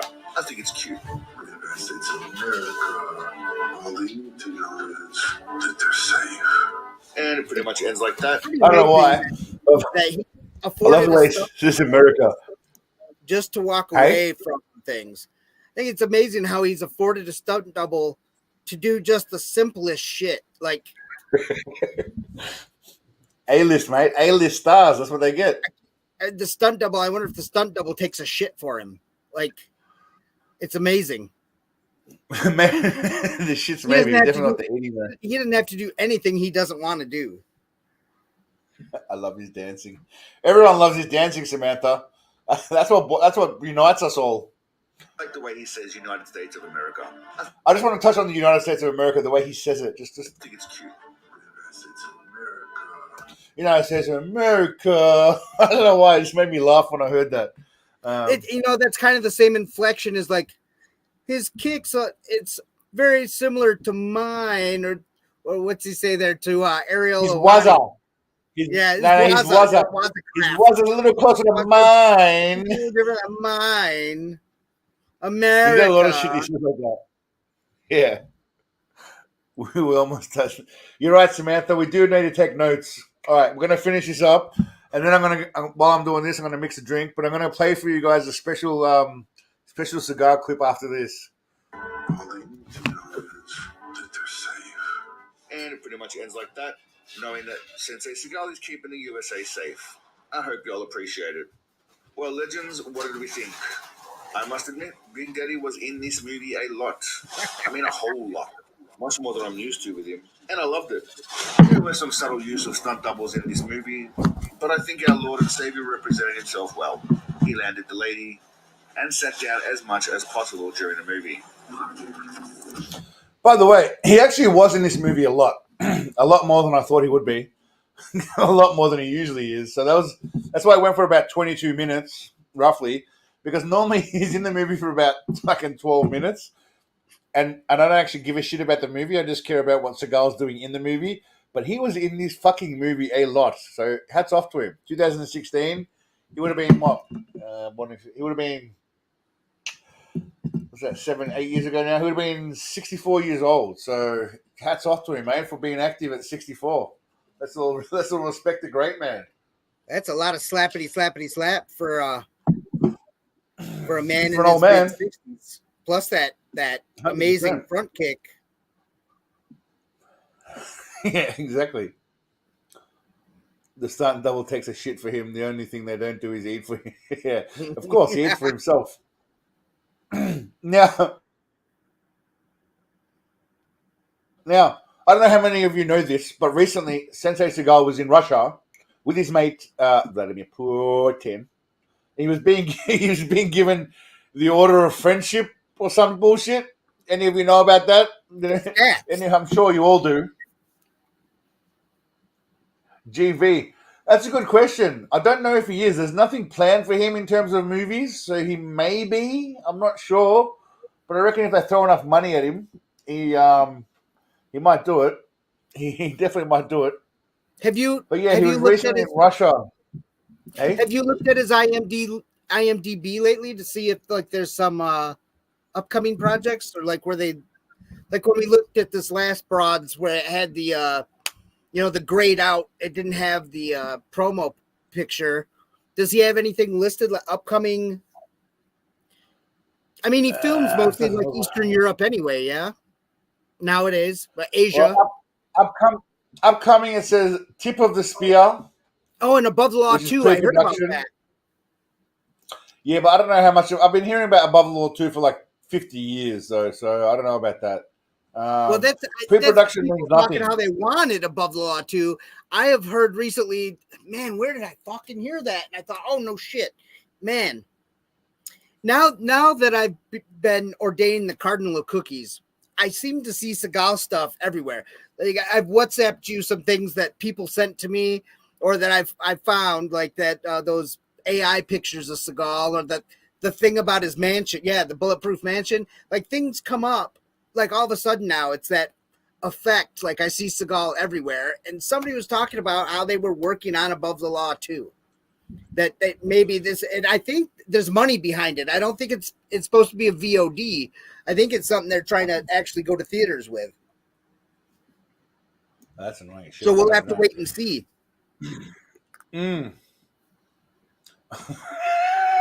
Jan, Tip of my spear. Yeah, that's his porno. That's his porno. He's making a adult film called Tip of My Spear. That's not a movie. That's an adult film. It's just him and his couch. He sold his mansion apparently for $10 million. So he tripled up on his investment. If that's true, he tripled up on his investment. So we can also hear laughing at him, but this motherfucker's got $10 million in the bank, if nothing else. So yeah, he made bank, and then he scurried off to Russia right quick after that. Well, I mean, I think it was also because there was a few allegations against him, allegedly. Allegedly.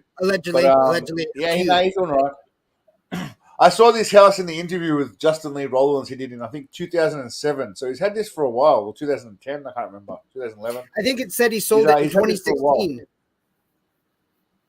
He sold it in 2016? I believe so. Okay, interesting. It's a nice place. Yeah. And the thing with the bulletproof glass is that the glass is that floor to ceiling glass. So you got he had that view, but he didn't want the CIA and the deep state attacking the Shadow Wolves. Well, he is a high priority target. So I mean, the Shadow Wolves, they're not in the shadows anymore. The Shadow Wolves is out there. No, they're in the open wolves now. No more Shadow Wolves. They're in the open wolves. This is my life. By the way, off topic. A friend of mine's currently in America, and he sent me this photo. He's in the US at the moment. Where was that taken at? Well, I'm guessing the fucking that Asian restaurant place or whatever where they do all the handprints.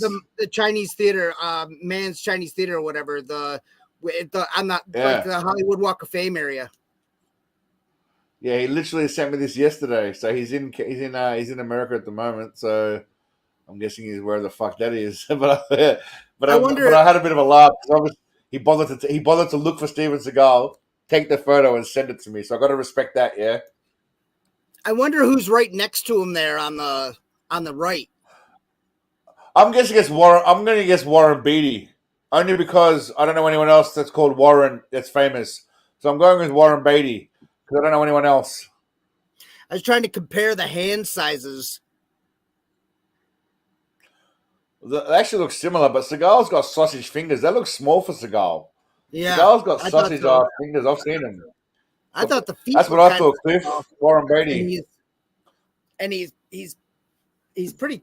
I mean, he's 6 foot. What? 6'3", 6'5". 6'3", 6'4", apparently. Yeah, depending on who you ask, I guess.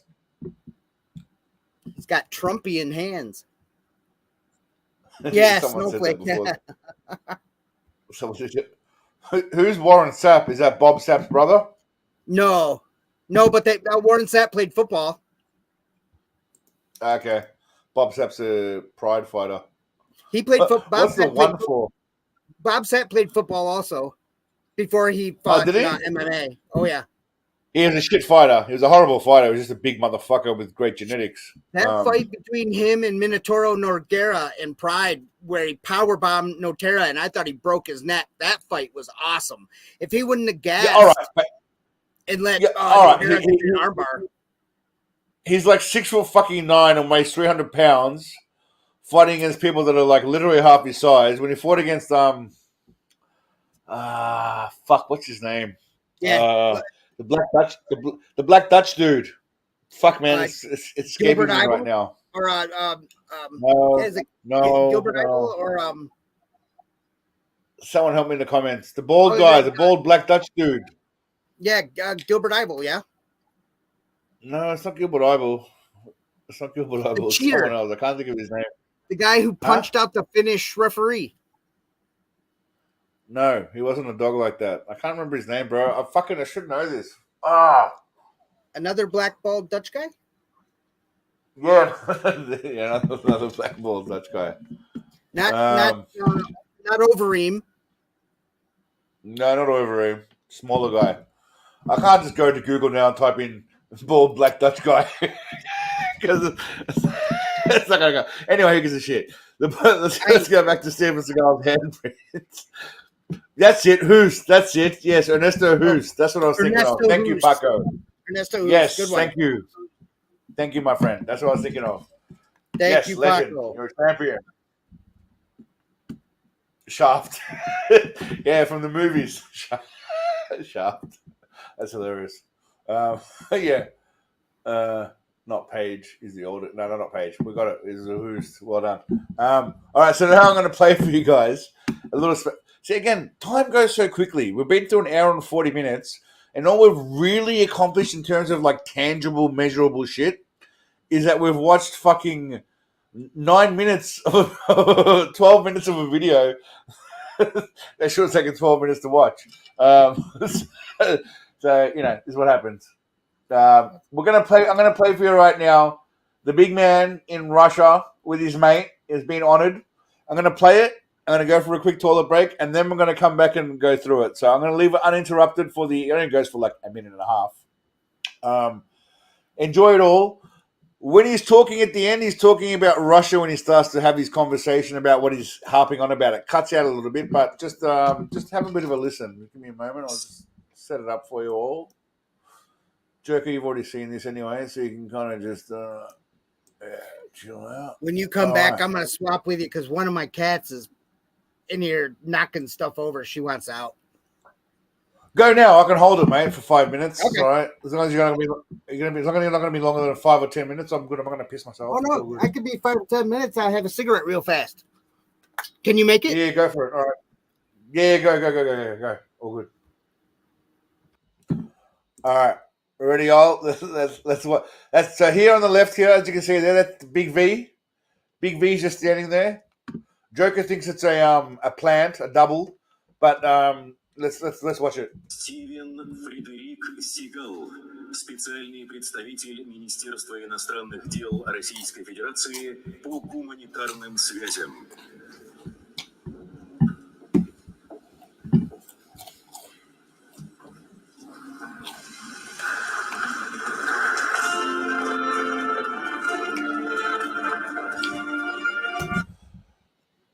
Hold your pee for me, Sensei. Doesn't it look like a bear about to eat a little fucking, I don't know, mammal? He actually pinned a medal on him. He actually pinned a fucking medal on him. Now, I skipped through that fast, but let's just watch his stunt double. Look at his outfit. He showed up in fucking pajamas. He rocked up in PJs. He didn't even bother. Who the fuck wears that to an official government function? Even if you don't care, we can all mock Russia. It's an official government function, And this bloke rocks up in a goddamn tablecloth or pajamas or a curtain. Cliff, we'll get to the hairline in a second, mate. The hairline gets funnier as we go along.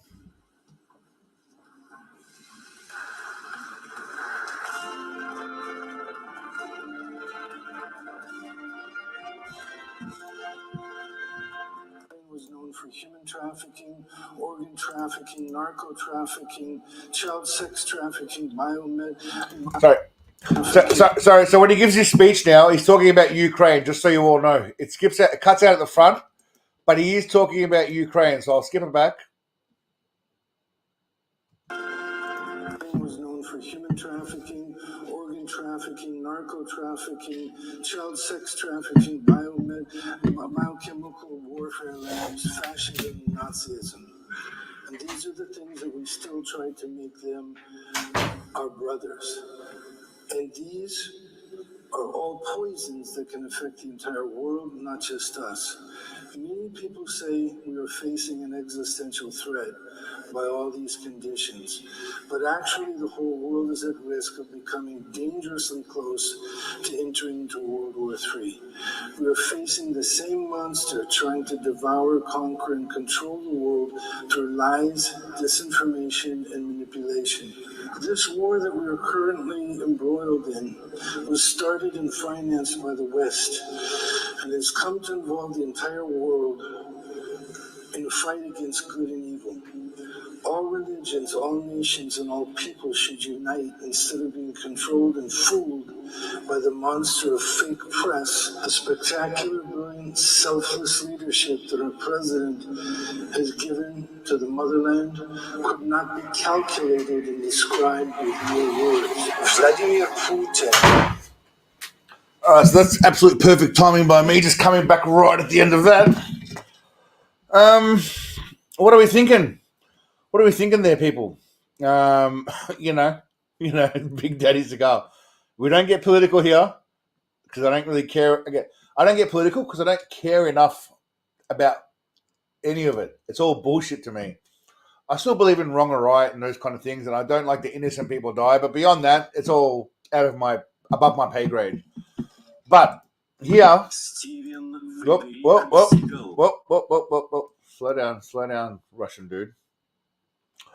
Here he was given some special award for whatever fucking reason. I think he was given the award for his pajamas, and then the rest kind of came after that. I think the actual awards were for just the pajamas themselves.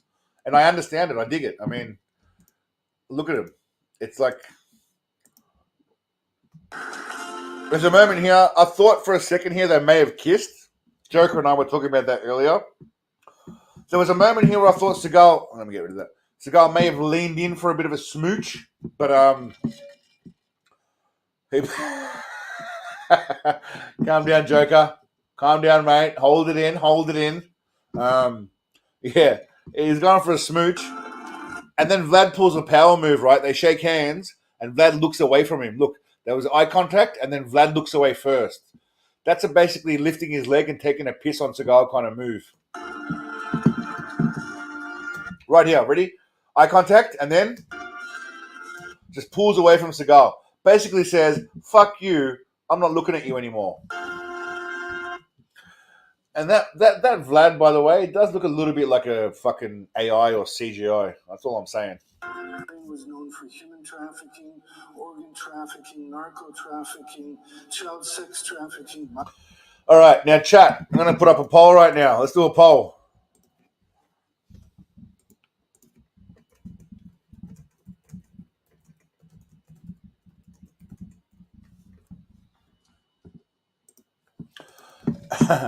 I'd love to know what the chat thinks. Is the poll working? I don't know. What's going on? There we are. It's fucking slow. One Slav, one Mongol. Why does Putin look Asian?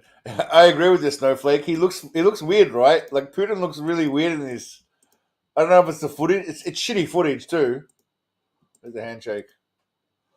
But Putin's face looks kind of he does look a little bit, I don't know. Look at the size of Seagal. It looks like he just manhandled Putin. If Putin said, no, I don't want to suck your dick, Seagal could just make him do it. There's no way Putin could stop Seagal from grabbing his head and putting it onto his crotch. That's all I'm saying. Was known for human trafficking, organ trafficking, narco trafficking, child sex trafficking, biochemical warfare labs, fascism, and Nazism. And these are the things that we still try to make them our brothers. And these are all poisons that can affect the entire world, not just us. Many people say we are facing an existential threat by all these conditions. By the way, I think it was Cliff who mentioned earlier about his hair. Look at his hair here. Can you guys see my mouse? I'm guessing you can see my mouse. It seems strange. I don't know what's going on here. Like, what is this? What is this? What are we doing here? Is this normal? Forget about this here, right? Forget about this triangle square, triangle square. This triangle little segment here. I mean, what are we doing? What are we doing here? That's fucking great. But actually, the whole world is. He must have pulled it back that much, or it's just stuck down. Yeah, I don't know what's going on. At risk of becoming dangerously close to entering into World War III. We are facing the same monster trying to devour, conquer, and control the world through lies, disinformation, and manipulation. This war that we are currently embroiled in was started and financed by the West and has come to involve the entire world in a fight against good and evil. All religions, all nations, and all people should unite instead of being controlled and fooled by the monster of fake press, spectacular, brilliant, selfless leadership that our president has given to the motherland. Again, we'll stop here for a minute. This is up to date, yeah? Sorry, 1 minute. I just got to sneeze. 1 minute. Oh, fuck, that's annoying. Phew.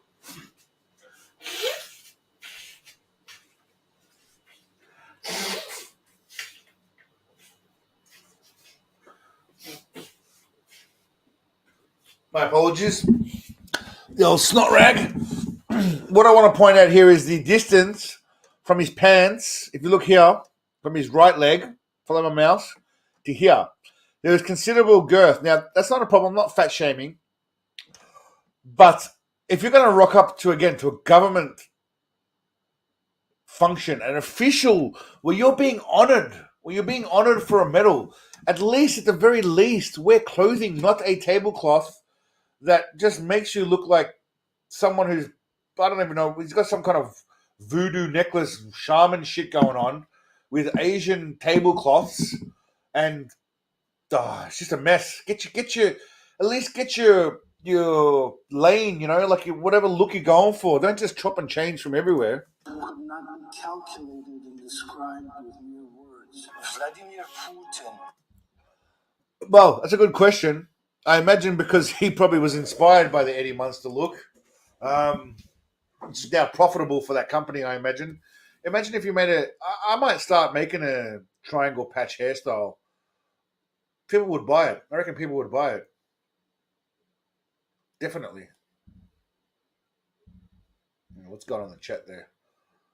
A lot of antics going on. All right. I think my plan is I've got Lawman. I've got about how many minutes of Lawman?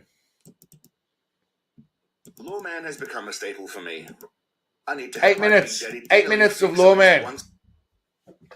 Are we keen to watch the initial draft of Lawman? Did I do a poll? I think I got a poll going, don't I? I haven't even stopped the poll yet. What have we got going on here? Who thinks the speech was written for him? Yes.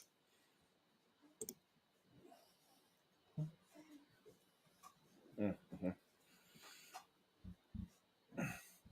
Kat's going with a yes. Samantha's going with a yes. Cliff wants to do it. All right, let's do it, guys. I want to finish this up because I do have to be up early tomorrow. I'm sorry. I know Seagalism doesn't account for real-world activities, but I do have to be up early tomorrow. So right now, we've got about an hour and 10 minutes of future time left. So we'll watch this, which is 8 minutes long, which should only take about 45 minutes at our current rate of how we do shit. You know, took us an hour and 40 minutes or an hour and a half to watch 9 minutes. So I figure 8 minutes should take us only an hour and 10 minutes. So we'll watch this. I don't know if we're going to get to have a read, Joker. We'll see how we go. I would like to read one passage of that book. It would be nice. So we'll try and get through this. I'll try not to stop too much, but obviously I talk a lot and I like to talk about the shit that happens in the video and share it with you guys. So that's why I stop. But I'll try and keep it as swift and concise as possible. All right, ready? Without further ado, let us do it. Is everyone ready, by the way? Good? Give me a yeah, let's fucking do it. Give me a yeah, buddy. If y'all are ready.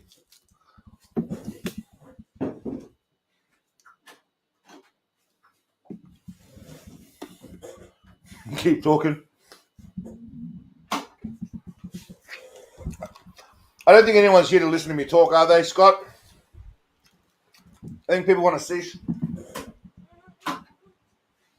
shit.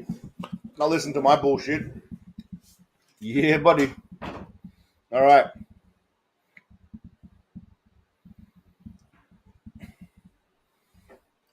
Done. Lawman has become a staple for me. I need to have my Big Daddy ding-a-ling fix at least once a week, or I start to go into withdrawal. Well, episode 7 gives me what I need right away, as he's greeted by some ladies that, well, probably wouldn't make the cut for his private auditions. It's not my thoughts, I just know the big man standards, and this ain't it. And it's action galore from the get-go as they finally assault someone with slightly less melanin in their skin. And the dashing deity is in the thick of the action, carting around some shooting victims. With his own legs. Bullshit, motherfucker!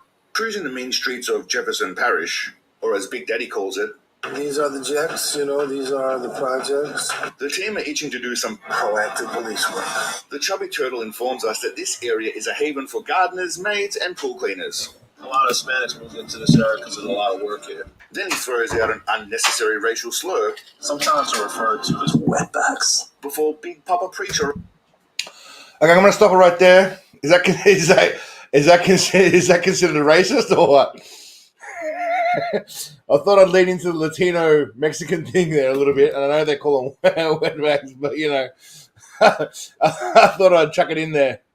Is anyone offended by that, or I'm seeing some lols? So lols are good, but yeah. Slur. Sometimes they're referred to as wetbacks. Before Big Papa Preacher reminds us of why he taps all the trim he can find on his patrols. We're working as hard as we can to set up a relationship with these people to make it easier for them to reach out to them. Hi, Mama. Don't call them too hard when you get home. Then all of a sudden, shit gets real when there's been a shooting involving two That's people. become a classic line.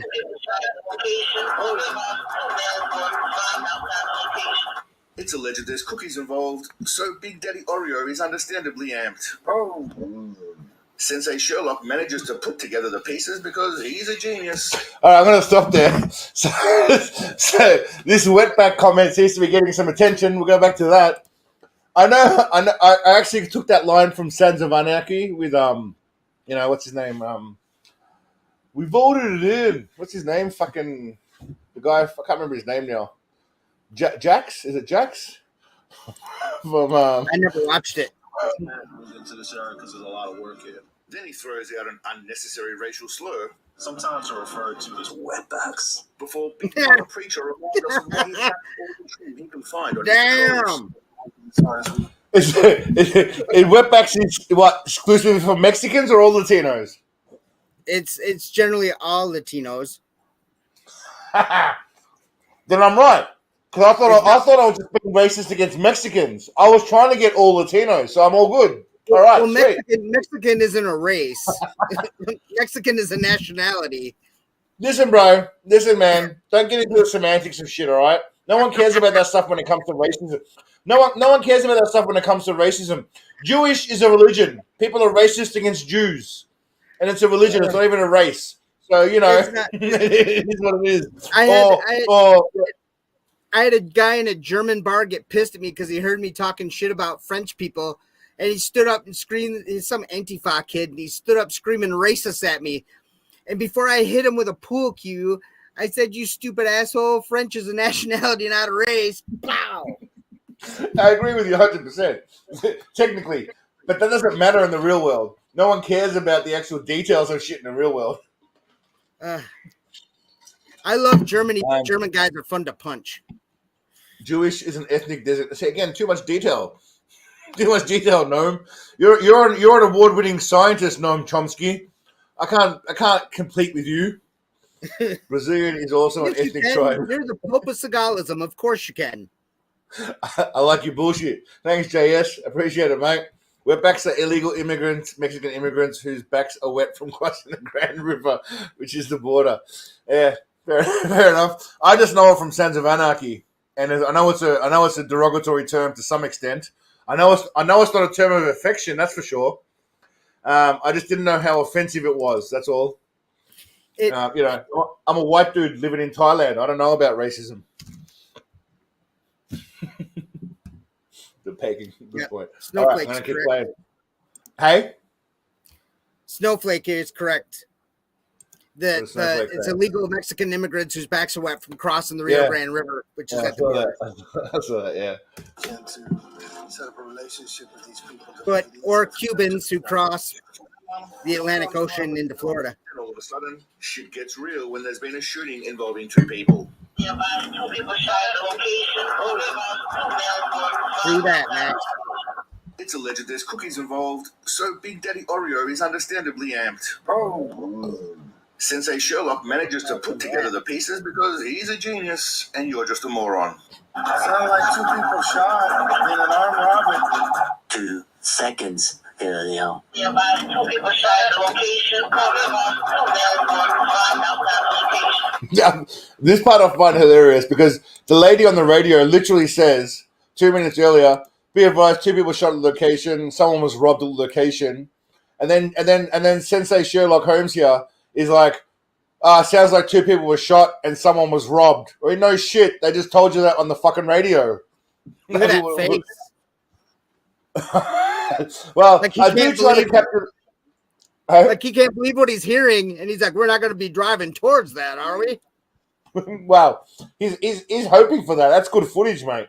Most of the time, they're just pulling over young black kids for fun because they've got nothing else to do. Here, there's actually something going on. What's Ashkenaz mean? We've all seen how he handles a gun. I don't think he's running towards gunfire ever. No offense to the master, but I think he tries to work smart as he can. Less is more. When someone asks me what I do, I always answer as little as possible. Mm-hmm. I'm guessing that's the sensei mentality. Mm. Mize is always on, by the way. Mize is always on every week. He's a legend. Oh, yeah. The Oreo is understandably amped.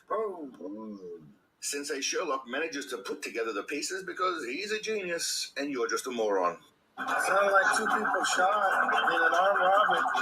2 seconds. Here they are. 2 people shot at the location. Obviously, there's only one man that can make any sense of this, and he puts the experience of I've been in the martial arts for almost 50 years into practice. You got a way of turning chaos into the calm. Sensei Hawkeye Holmes taps into his years of special forces and detective work to put all the actual police officers to shame as usual. I can tell you they were down here when they got shot, not up there. Yeah, Casey Ryback, you show those actual police officers how much they suck. Right over here. Spent casing. Let me get this right. You've been on scene, you've called ambulances, everyone has been searching, but the only person who spots the shell casing right in the open air of the crime scene is Big Papa Bloodhound.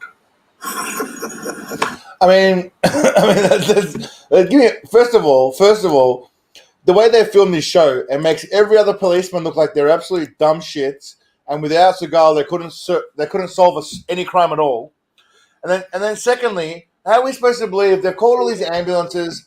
There's people looking with torches everywhere, but nobody finds anything until Seagal looks in the middle of the open road, where it's not like it's not tucked away in a corner. It's in the middle of the open road. He finds it. No one else has found it. I mean, tell me that's not just for the filming. Sensei Sherlock is on the case. Well, he obviously he senses it. He does. But I mean, how could none of these? There's about 60 cops there. How did none of these other fuckwits spot the casing? And look at this guy right here. He's got a torch already in the area, and so does this guy. How have none of them seen it? It might could be an illusion. You're not wrong. Yeah, I'm saying is Big Papa Bloodhound.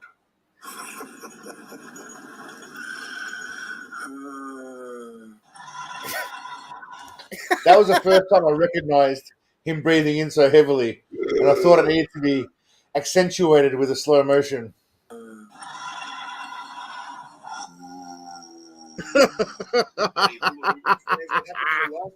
Cut in front of him at the buffet lunch line. Life for any injuries, 45 cal. I want you dead. Before going completely off topic and taking aim at Jean-Claude Van Damme and that pathetic excuse for dancing that we saw in Kickboxer. That is like 100 times more awesome sped up. How it's done, bitch.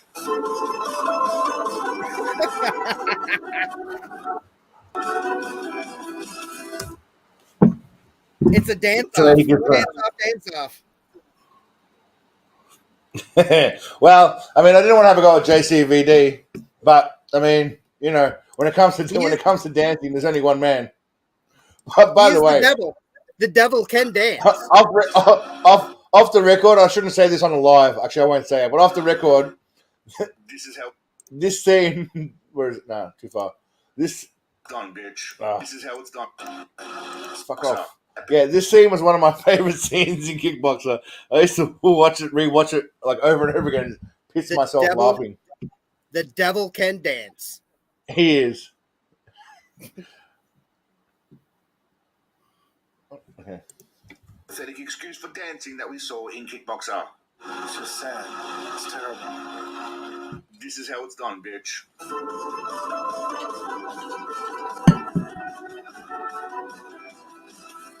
Big Daddy Durian looks noticeably concerned as it turns out someone saw him crushing and sniffing not only cookies, but some other form of candy off the ass of a hot 18-year-old. You have a witness who says he's trying everything. But luckily for Sensei, the cops hear that the cookie robbery has black guys involved, and they forget all about Sensei's snorting indiscretions. I mean, I don't speak Spanish, but I recognize one word in there.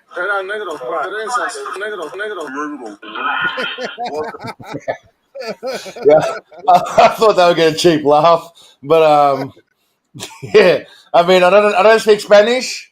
I don't. I'm not gifted in the ways of the Latino language, but I do understand a certain N word that if you take away the O letter and put an A on the end, it still sounds exactly the fucking same. I love that line. Yeah. I mean, I don't speak Spanish, but I recognize one word in there. What's the police? I don't know why something so simple is just amusing to me. It's just also the way he says black. It's just listen to the way he says it. Black. See, it's just black. It's not black. It's black. When he was taught how to play the blues, is by the blacks, and I said that. Well, he said it sounded racist. I only said it exactly how he says it. They weren't. Well, he was the only one who played like that around him in Detroit. It was the blacks. Well, again, he was the only one that played like them because he was raised by them. Now, who's them? I don't know. Ask him. I'm assuming it's black people he's talking about when he says them. It could have been a family named the Blacks, Mr. and Mrs. Blacks. Yeah, like Chappelle Show with the blacks and the whites, is it? Where they swap families. That or the milkman was the N-word family. You N-words never pay on time. Isn't it funny how, as white people, we have to dance around and say the N-word family? But if there's a black dude right now in the chat, he'd be dropping that N-word freely, not even caring about the consequences because he's black. You know? Like, that's how it'd be right now. We're all saying N-words and shit. If there's a black dude, he'd be dropping the N-bomb right. Is there any black dudes in the audience? Are there any black dudes? Are there any black Seagalians? African-American Seagalians? African Seagalians? Whatever? We have to have some. Indigenous Seagalians, whatever you want to call it. But I imagine if I had the right to say the N-word, I'd be dropping that shit left, right, and center. Anyone out there who says they don't say it with their white friends, fuck you, you're full of shit. We all know that all of you motherfuckers in the chat say it when you're around only white people or by yourself. You don't say it when you're in a group of black people. We all know that every one of you fuckers say it in a group of white people. But are there any African-American Seagalians? You know, you could get banned from Twitch for saying the cracker word. The cracker word. What? As in cracker? The word cracker itself? Or honky, I think, too. Is it contextual? Because cracker might be about, like, cheese and crackers. It's got to be contextual, yeah. But I know somebody recently had gotten banned, and there was a big deal. Hassan Piker has one of his stupid minions, Frogan or whatever, was saying how Ludwig had donated money to the Palestinian thingy, and she said that it was a cracker-ass take. And she didn't get in trouble for it, but then right after, somebody had said cracker on a stream on Twitch and got banned. So it's become a deal since then. I thought you were allowed to be racist against white people, and it's all right. I didn't know you could offend white people. I think they're flipping the script. But, like, I like honky. I like to be called a honky. I think it's our word, and I'm taking it back. Honkies. I'm going to own it. Fucking words. Fucking words hurt people's feelings. Yeah, it's a fucking word. Words mean nothing. It's about the intent. It's about the intent and the context that means everything. I always say, right, my background is European. So I believe, even though I was born in Australia, my background is European. So I believe I can say the word wog, which traditionally is towards, ethnic European people, Italians, those kind of people. I believe I can say that and not be offensive, because it's part of because you are that. That's how it is. But I believe if you say, "Hey, what's going on, my wog?" it's all right. But if you say, "Hey, you fucking wog," it's all about the intent and how you use it. Yeah, like if I say the N-word, "Hey, what's going on, my N-word?" it's all right. Yeah, right. As long as it's in a jovial way. But if I say, "Hey, you fucking N-word," and I know that those people will say it's about the connotation of the word, but I think it's more about how you use it if it's in a friendly way. Yeah, like in Australia, for example, you call an Australian, like a full white Australian person, a skip, right? Like an Aussie, you call him a skip, like because kangaroo, Skippy the bush. So you call him a skip.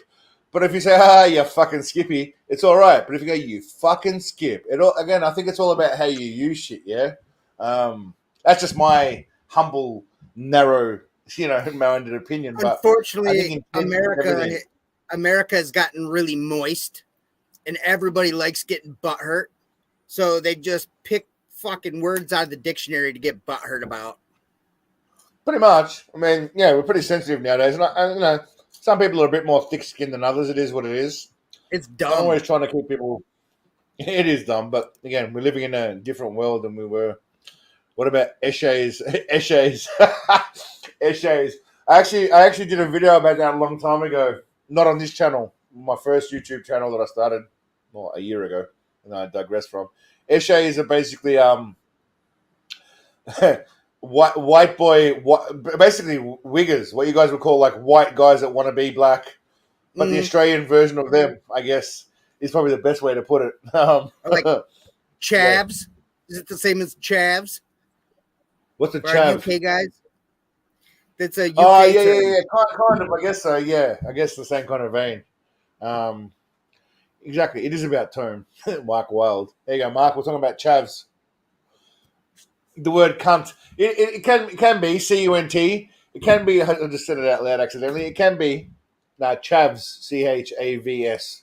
See, but but saying cunt in Australia is a term of endearment. It can be if you go, you cheeky cunt. It's not a bad thing, yeah. You know, all my Australian buddies, when I see them at, you know, guys that play in bands that come over to do shows and I hang out, that's always, they call each other and me and everybody else, you know, anybody that's cool, they call them cunts. It is.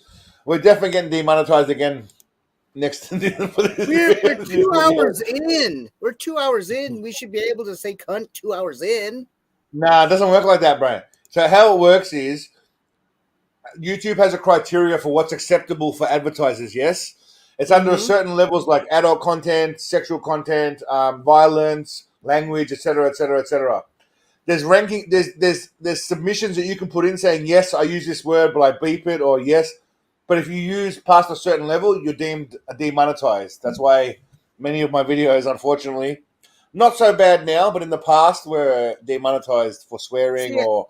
I thought when they changed the rules the last time that it was like the first 8 to 10 minutes of the video, you had to keep it clean, but then from there on out, you're good. You got about, not even that long. It's like the first 10 seconds, you shouldn't have a swear word. You have a swear word, you're done for good. You're done. Yeah. No matter what. But then beyond that, depends on how frequently you say fuck or shit or cunt. It depends on whether or not you're deemed appropriate for advertisers, for all advertisers. So basically, most of my videos will get, I don't get a lot of revenue. I get like $350 to $450 on a good day per 1,000 views. Whereas if someone does like a finance channel, they get like $22 to $27. So I'll get $350 to $450, more like $3 to $450 for 1,000. And then when you're demonetized, you get about 17 cents per 1,000 views. That's literally how it works. Which is about the same as YouTube Shorts. We should get a religious exemption. I wish there was some bullshit we could pull that would increase the revenue, so we could yeah. It's funny because I watch channels. I've seen channels of people that talk about their revenue and they get less views than I do, but they get double the amount of revenue that I do because they get like $7 per 1,000. I get like I said, $3 or whatever because it's just a comedy channel about bullshit. So anyway, I don't think anyone gives a fuck about this. We're just rambling on. But all right, we're taking about 20 minutes, 25 minutes to watch 3 minutes and 41 seconds worth of footage. Thank you, Taco. Taco, he's coming in. Look at that motherfucker. He comes in with a 2-2-2-2. That man is consistent. Thank you, brother. I appreciate it, Taco. All shall perish. The face does the zenith, the passage, the red cord metal, baby. I don't understand any of that. I'm guessing he's a metal cord man, Joker, yeah? I guess that's a metal man. Yeah. Nice. Thank you, brother. I appreciate it. It's taking us about 30 minutes, 25 to 30 minutes to watch 3 minutes and 41 seconds of an 8-minute clip. So at this rate, it'll literally take us to the 3-hour mark. It is insightful commentary. It is, but we're trying to get to the book reading, and we're not going to, because I really need to finish it up at 3 hours. I need to finish at 5 a.m. or 2 a.m. my time, depending on what your AM is. 47 minutes from now, I need to ideally leave. Now, if we're close to it, we'll read it. But I mean, if we're barely finishing this video, I don't know if we can keep going. We'll see how we go. All right, I'm gonna play this. I'm gonna go for a quick smoke break. I'm gonna leave it with you, Joker. But I'm gonna play. I'll see if we can get through 2 minutes of this without stopping it. Whilst the police search for the suspects, Big Papa Priorities has his in place because he will focus on the search for the actual evidence. Those circular baked treats. What were we looking all night for? I like Ion Dissonance quite a bit. Papa felt disappointed and disenchanted as he was really keen to have something to dip into his chalky Despite milk. Icon, I know real well. I like them too. And bodies in the apparatus. Things take a strange twist when Big Daddy Dick Stroker flat out says he plans to just pull his chain and see what's inside his little sausage. And that we're going to approach it and see who's inside. Seagal and his mate take a moment to stop and pick up some substances to help get them through the night and stay jacked. And we're hoping that these are the guys. What you got? Everyone really itching to find some black guys to beat up, but the team can't hide their disappointment when they find only boring old whiteys driving around. That's the one person, man. That's not it. That really pisses me off bad. What a tragedy. Sensei finds out that they not only stole basic-ass cookies like Oreos, but they jacked some high-end boutique-style shit that was destined for delivery to Big Daddy's dungeon. Well, now that changes everything. These guys are now wanting for cookies. Our master of munchies is visibly and audibly shaken and disturbed, and I can understand why, Big Papa. Damn, that pisses me off, Johnny. This way episode is about visiting and helping hurricane people, which is cute. Seagal reminiscing about a time gone by when there were distraught women everywhere, vulnerable to his charms and advances. During Katrina, a lot of pussy got leveled. They make a surprise appearance to a house where there just happens to be cameras already there, ready for his arrival. So it's totally spontaneous. And whilst everyone is obviously excited to be in the presence of a god, this man is wise to pull his woman close to him, because whether either of them like it or not, she's going to be drawn to the great man's hog. Let me answer that for you, darling. You will address him as Big Papa Puffy Nips or God. Those are the only two acceptable options. I was born... She politely asks if Sensei will take her out back and give her a good rogering, and being the great man he is, he's open to anything. Whatever you want. Whilst we get to admire the stunning creature sitting atop his head, Master Head Merkin tries to normalize his behavior of rapidly snatching pussy. All right, I'm going to stop right there. I'm back. Sorry, I've got to stop right there. We're going to go back a bit. So when we got to the Katrina scene, I'm going to play it again. These guys are now wanting for cookies. So as you can tell, I've started editing Seagal's clips into what he says to say things like the cookies. But what I enjoyed was the bit where he meets the people. I'm going to let it go, and then we'll talk about it in a sec. Master of Munchies is visibly and audibly shaken and disturbed, and I can understand why, Big Papa. Damn, that pisses me off, Johnny. The midway episode is about visiting and helping hurricane people, which is cute. Seagal reminiscing about a time gone by when there were distraught women everywhere, vulnerable to his charms and advances. During Katrina, a lot of pussy got leveled. Damn it. I mean, that I hope you guys enjoyed that, because I really had a lot of fun making that clip. It just kind of came to me in a moment when I was sitting there. I thought about a couple of his clips that come together nicely, and I see the likes coming in, the smiles. Thank you very much. I appreciate it. Yeah, it made me laugh. I don't know why. I'm a childish man, you know. Like during Katrina, a lot of pussy got leveled. I mean, that's funny, yeah. Like, I mean, come on, ladies, even you got to find that shit. I'm a dickhead, but yeah, I'm not laughing at Hurricane Katrina. I'm laughing at the pussy getting leveled.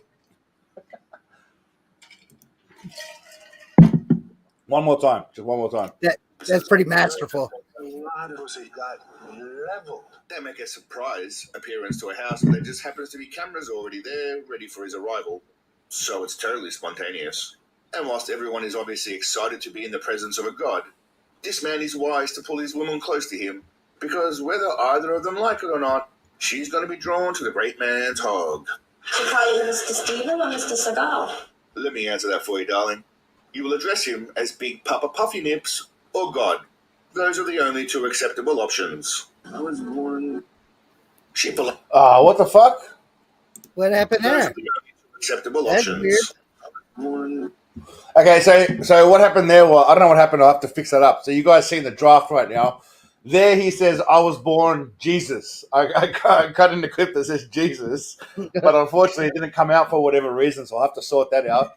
But what he's supposed to say there is, I was born Jesus. Those are the only two acceptable options. I was born... So obviously that sucks. That's annoying. He's supposed to say, I was born Jesus, which again would be a lot funnier. But just picture him saying it. Yeah. Unfortunately for these two ladies, though, and if you do notice here, this bloke does pull his missus in. Smart work by William and Sadi here. Because she does like lick her lips. Hey? She like licks her lips right before he pulls her back. Like he's feeling Well, I mean, it. in all fairness, there's no chance he would go anywhere near any of those women because it's Seagal. I mean, he's got standards that are 18 to 20 years old and they don't fit that bill. Um, but Sensei Mean Asian likes his hateful looks. Mean Asian, yeah. Og. To call you Mr. Steven or Mr. Seagal? Let me answer that for you, darling. You will address him as Big Papa Puffy Nips or God. Those are the only two acceptable options. I was born. She politely asks if Sensei will take her out back and give her a good rogering, and being the great man he is, he's open to anything. Whatever you want. Whilst we get to admire the stunning creature sitting atop his head, Master Head Merkin tries to normalize his behavior of rampantly snatching Pussy cookies. and Birthday. It's a classic. So again, I was just going to say pussy, cookie, and birthdays myself, but I thought I'd use his clips. But let's appreciate his hair. Here it actually looks kind of normal. Am I wrong? It actually looks kind of normal here, right? Like it actually looks. We all know it's not. We all know it's not real, and we all know it's not legit. But here it actually looks kind of like human hair, not like rodent or paint on hair, right? It's just me. Really, looking at it here, I really believe that like the sideburns to the widow's peak, that's all the front piece that he's got glued on, and the back of his head is still his hair. It's his skullet. I think if he peeled off his widow's peak, he'd have that same skullet he was working on in Above the Law. Hold on a sec. Are you saying that? Can you see my mouse cursor or not? Yes. Are you saying that here is fake or here is fake? Both. I think it's a piece. No, I think this is real. I think because I'm a bald dude, bro. Take it from me. This shit stays. This around the back all stays. This shit is not real. Trust me, I know. If you look at pictures of them from the side, you can see where it's two-tone. And that part right there is usually a different tone than the back. It goes that like sideburny part up to the widow's peak on both sides. It's like a glue-on front. It's a merkin. I mean, look, anywhere from here up here could all very well be fake. But I'm just saying, more often than not, this shit is probably the real part, and this stuff is definitely.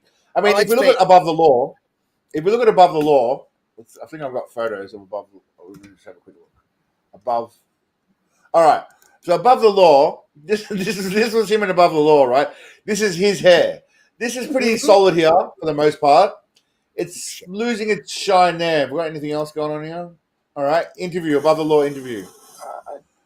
See, he's pretty solid for the most part here. Looks quite thick. Actually, you can see it. But and then look here at how he's far losing it. His hairline is receded that far back, and that's why I think it's glue on all the way up there. From it goes side to side. And when he here I agree with you. I agree with you here from where my mouse is, but I reckon here might be his own authentic shit. I don't know. Let's ask the chat. Where are we? When we were doing that thing about the or you had that thing about the phases of Seagal's hair, and you said here how it was, this is what it looks like next, this is what it looks like next. He's on the side and the front is reddish while the back is darker, and you can see it's that strip. It's the widow's peak, and this is filling in how back his hairline is receded. All right, let's see. I wish I could use my pointer too, so you could see what I'm talking about. But when he's side on, I have noticed it more and more lately that hair is two different tones, and it looks like it's the widow's peak, and it's glued on both sides and glued in the front. It's ingenious. I've never seen a hairpiece like that before. It's ingenious. Because I thought he had plugs, and I still think he probably got plugs up on his cap. Well, I'm talking about more from just a probability point of view in terms of statistically. Generally, most men go bald. I was having this conversation with this young lady about aliens, and she was telling me why she thought aliens were real. And she told me because she sees all that footage that she sees on the internet. And I said most of that's bullshit. My reasoning is just based on the simple probability of mathematics to think that we're the only intelligent life form in an ever-expanding universe is just somewhat naive and arrogant. So I'm just looking at it from a mathematical, statistical point of view.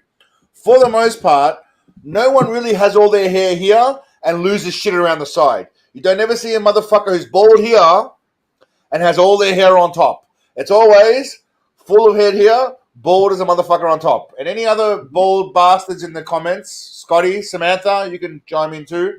Normally you lose your shit here and you keep it there. In the rare case of a special man like this, maybe he's lost both and he's got it both together. I don't know, but I'm just saying, probability-wise, I reckon the sides might be his because there's even some grey. You notice there's some grey on the sides. Now he can dye it. It looks like is it grey? It That's looks a further little bit. back than I think that little strip is.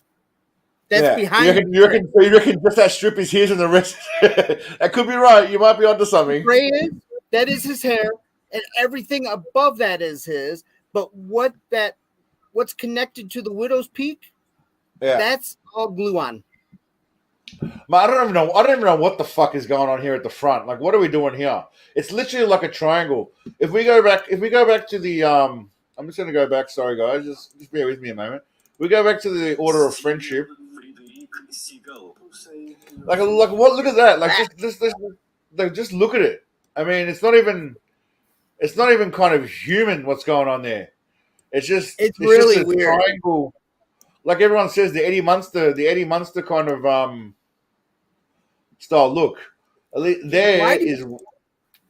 Why would he choose to pick that widow's peak? Because when he was younger, he didn't have the widow's peak like that. I mean, even there, like that was not going to be a widow's peak ever. No, you are right.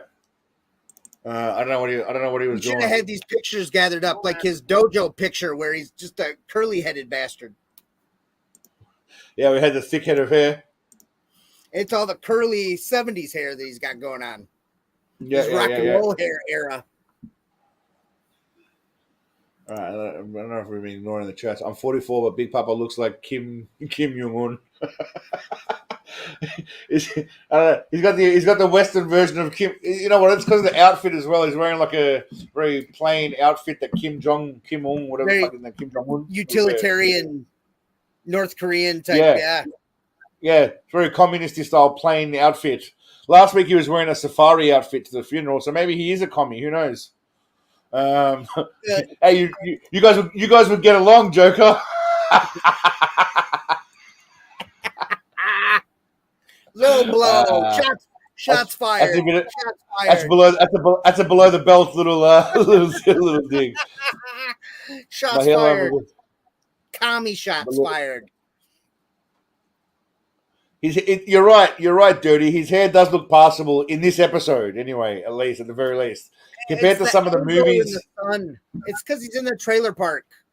It's like trailer park camouflage.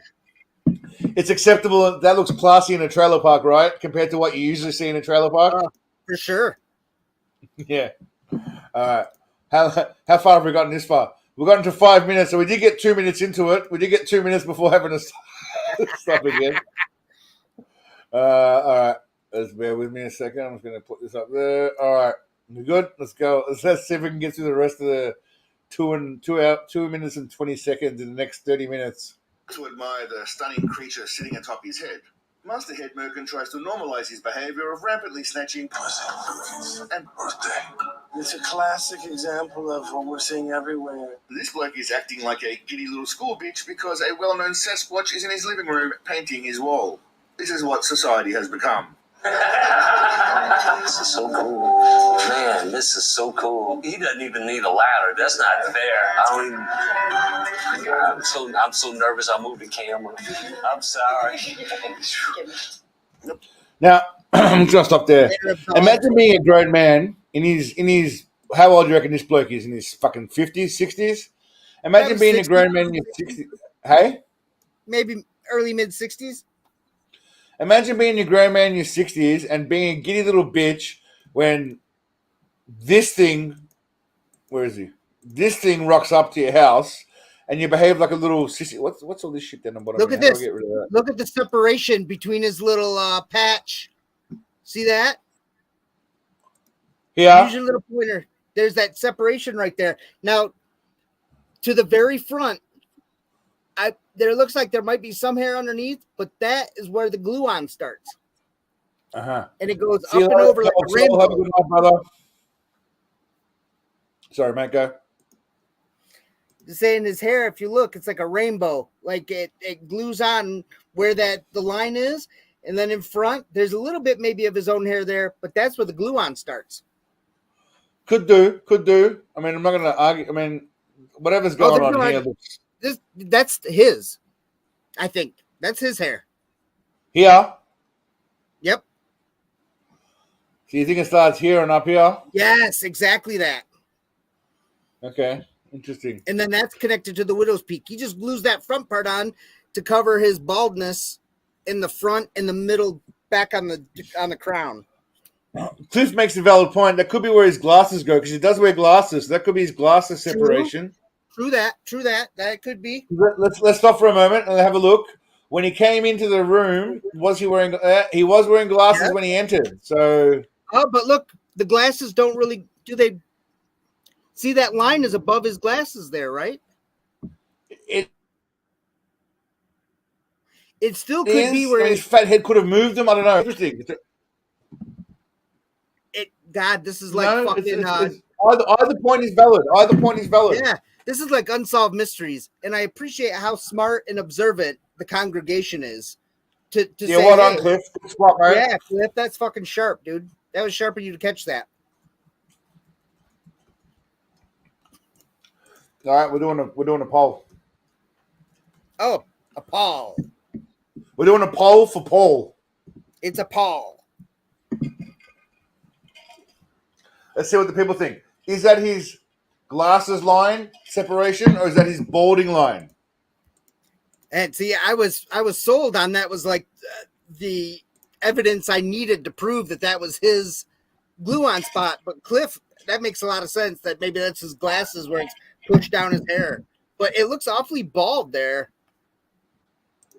Everyone's going glasses. Everyone's going 70. Everyone's going, well, 14. I'm not saying everyone. There's only 14 people that have voted so far. How many people we got in here? 71. So we're less than 25%. I will go with the congregation on that because it's very possible. Vote for the other 54 people sitting there. Vote. 53. 52. Vote. All right, so everyone's going glasses. All right, so we're thinking glasses line. All right. That's being very generous. I fumbled. All right, I'm gonna let the poll run while I play the rest of the video because I want to do a bit of a book reading. We're gonna try and get one chapter done. So we'll leave that for the last 20 minutes. On it, we could do the book next time. It's not going anywhere. I bought an actual. It's sitting right there. It's not, but I feel like we've promised it like multiple times, and we haven't even got to even read a bit of it yet. So we're not going to rush it. We're not going to rush through it. It has to be appreciated.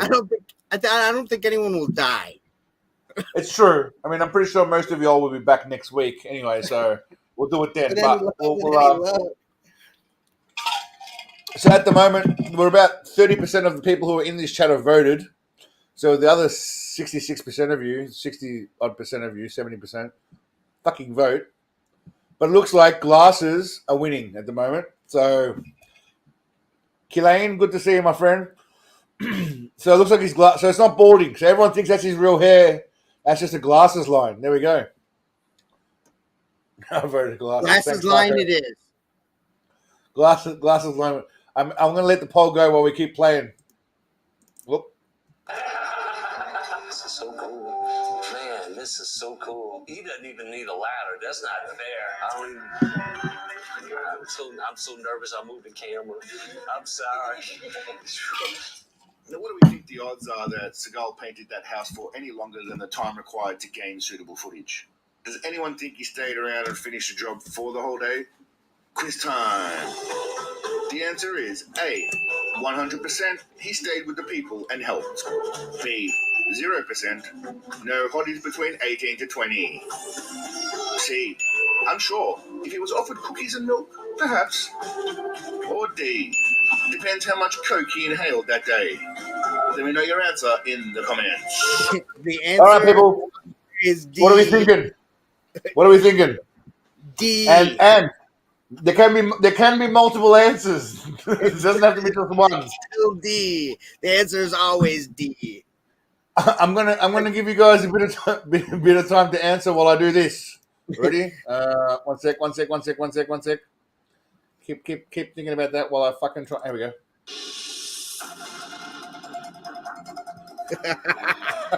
That is one of the Seagalian commandments. The answer is always we're doing like Jeopardy shit, you know?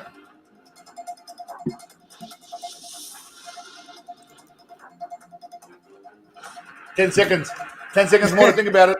Answer the question.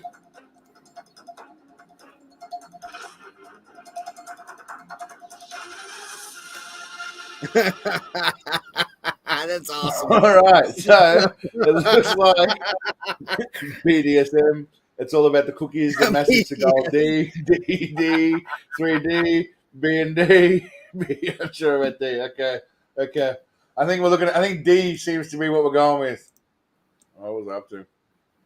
Okay. Answer in the comments.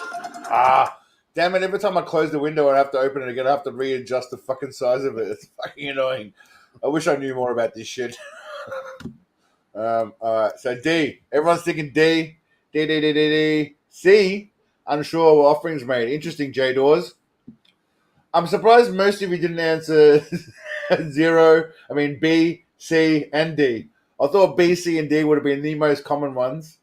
Rad guy went with B. Good call. Miser, BDSM. Yeah, that's his calling. You know, Cat and B. Miser. I think I need to. Cat and Miser. Do I need to get you guys a room or what? Do we need to get Seagal, you, Cat, and Miser together in a room? I feel like that's what's going to happen at this point. I mean, See, B could be dependent on D because things that weren't worth slaying before could become worth slaying depending on D. I have to correct you here, my friend. So here's the thing. This is a trap. You see, if there's nothing worth slaying there, are you telling me that cookies are going to be enough to make him go against his word and start humping women over the age of 20 that aren't attractive? It's a trick question. Cookies do not trump snatch. Well, it says here. Let me say that again. I know that sounds blasphemous, but when you understand how many lines did you rail? Just from my personal experience, based on how many lines I have railed, things look a lot more attractive, and I become a lot more randy. That's D though, but B and C aren't really correlated. D can be correlated to B. Well, that's why Definitely. I said B is dependent on D. Oh, sorry, I thought you said C. Okay, I thought you said C. Sorry, not D. Okay, my bad. No, you're right. I got you. All right. No. I'm with you. All right. Yeah, no. Agreed with that. Sorry, I thought you said C. My bad. Okay. No, I was ready to die on that hill. It's a trap. Scott Burgess. It is a trap, mate. There's no wrong answer. They're all right, except for A. They're all right, except for A, basically. That's the only one that isn't wrong. Let's be real. There's no way. So what I read about Seagal was, basically, with this show, he turned up when he had free time. So there was no, like, everyday filming or every week. It was basically when he had free time, he filmed, which is why sometimes it's during the day and sometimes it's at night. It's not by design. It's just by whenever this vlog had time to go and pretend he was a policeman. That's the basic gist of it. So, yeah, there was no actual set agenda to shit. He kind of just rocked up to wherever it was, including painting for the day. He was not staying there all day painting. No way. They had filming to do. He was not spending a whole day being there. So that's a fact. That's just a fact. Too much probably candy. Getting high as shit off them paint fumes too. Candy induced whiskey dick. Could be. Oh, fuck off. I need to get a new mouse. It's annoying me.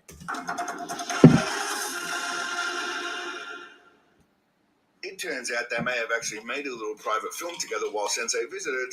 Come bring your butt over here. All right. And Sensei's saucy snake was impressed by the commitment of the groupies. That noise was legitimately from the show. I did not add that noise. That's obviously her responding to the big man being around. For fuck's sake. And I thought it was gold, so I had to use it multiple times. And Sensei's saucy snake was impressed by the commitment of the groupies. Looking good, y'all. I'm really proud of you guys. And brings the groupies to tears after blessing them with his sweaty ball sack. Thank you so much for coming to our home. That's all we're waiting for. Big side for you. Big side for you. Everyone see how excited he got then when she said she was going to make some food for you. He got so excited. Chris Hansen enters the chat. He got so excited about that. It was cute. Genuinely excited. Big side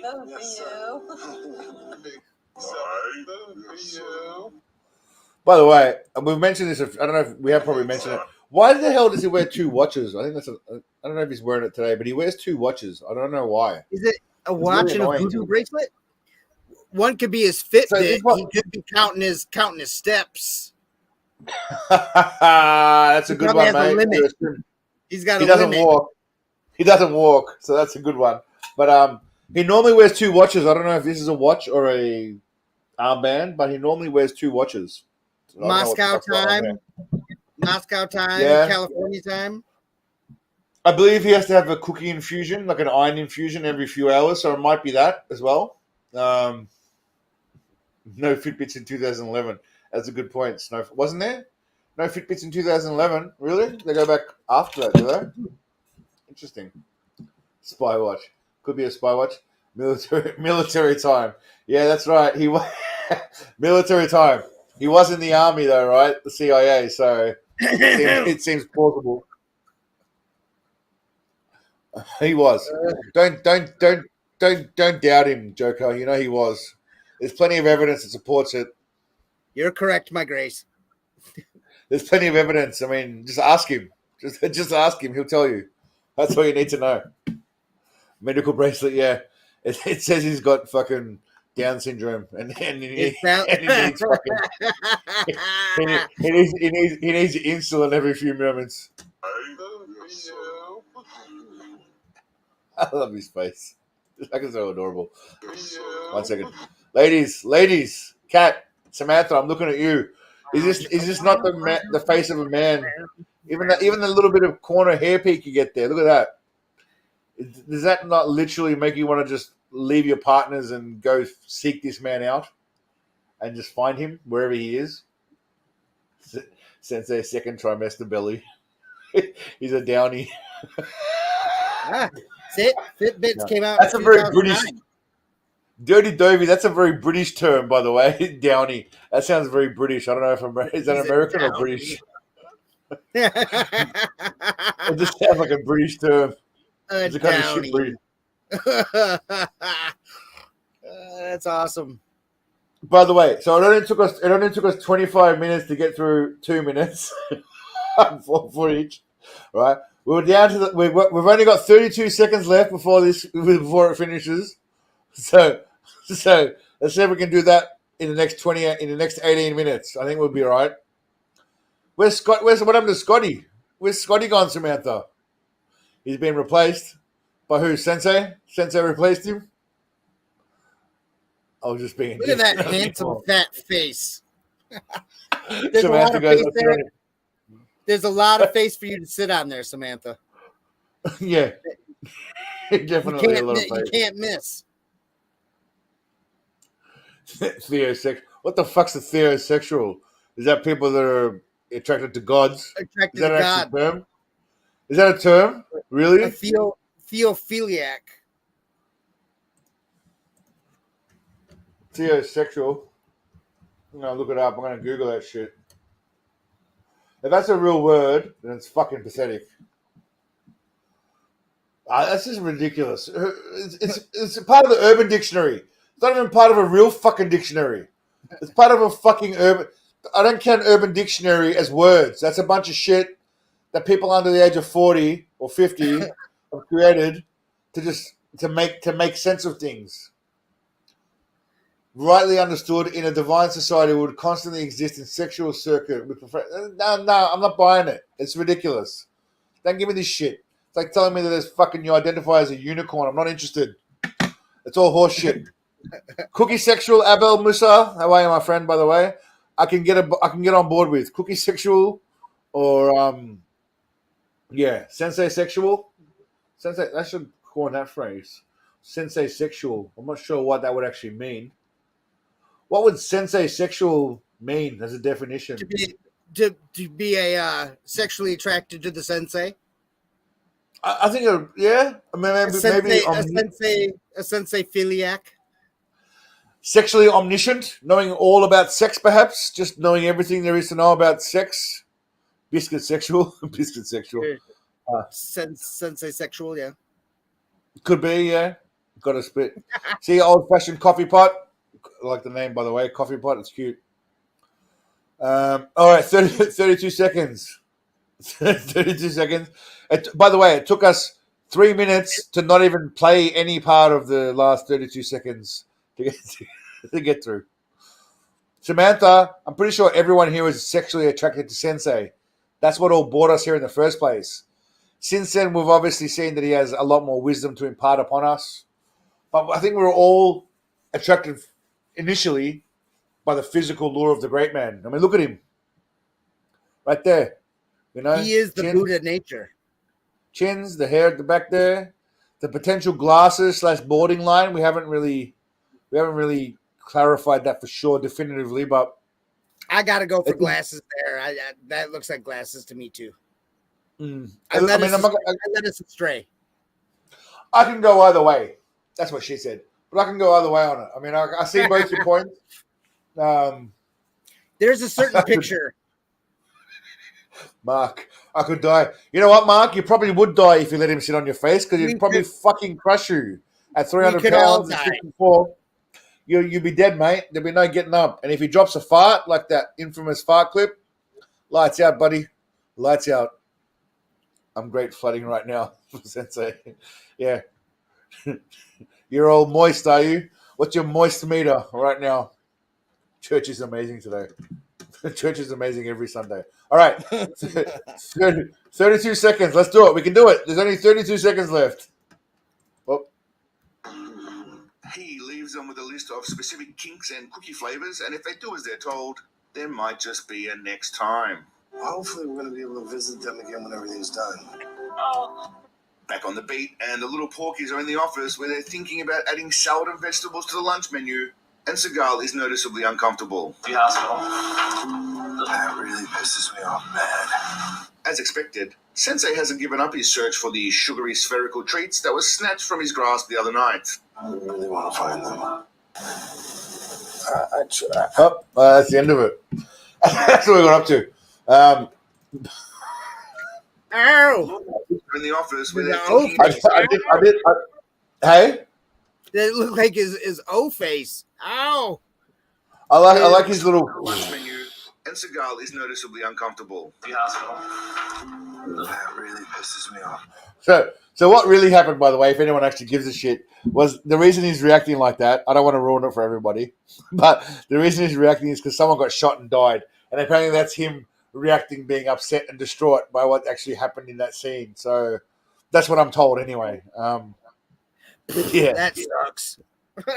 It does suck. I mean, a couple of guys got shot, not over cookies, as I told the story, but bummer.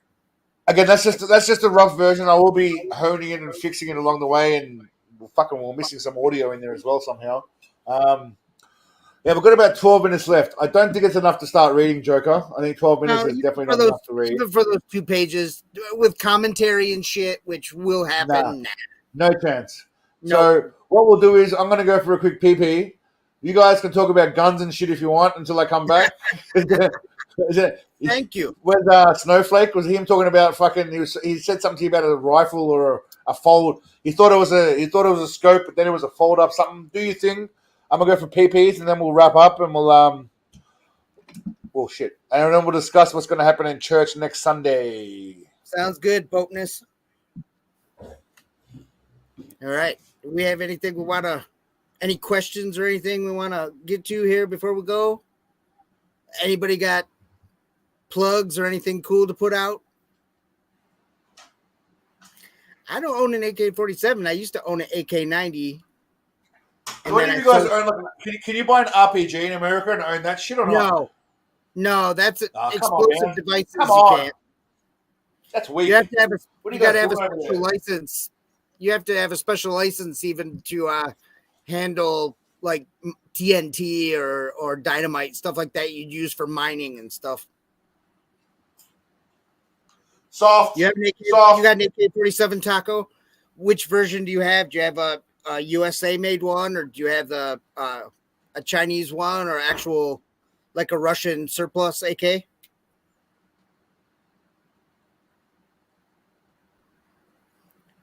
You can if you're a class 3 dealer and you've got your FFL. You can handle explosives as a class 3. Yep, with a federal firearms license. Yeah. You could buy the launcher, Mark, but can you buy the actual RPG itself, the round? What a Rock Island Arsenal, Taco?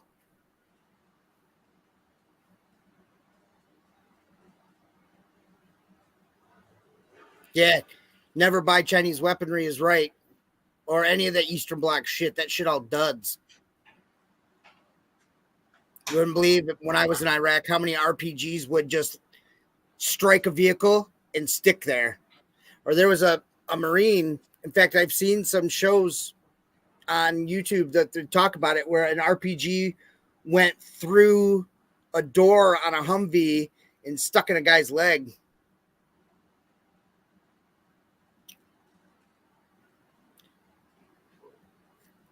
I haven't seen that episode with Brandon Herrera firing the RPG. Yeah, and I'd say you'd have to go to some kind of special range.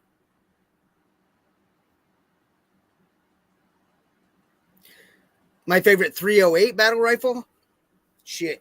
I had an AR-25 or whatever when I got back from when I got out of the Army, but that wasn't much of a battle rifle. It didn't even have a chrome line barrel. You really got to have that chrome line barrel for any kind of like sustained fire. So for 308, shit. I don't know. What ones are using 308 right now? It's not 7.62 instead.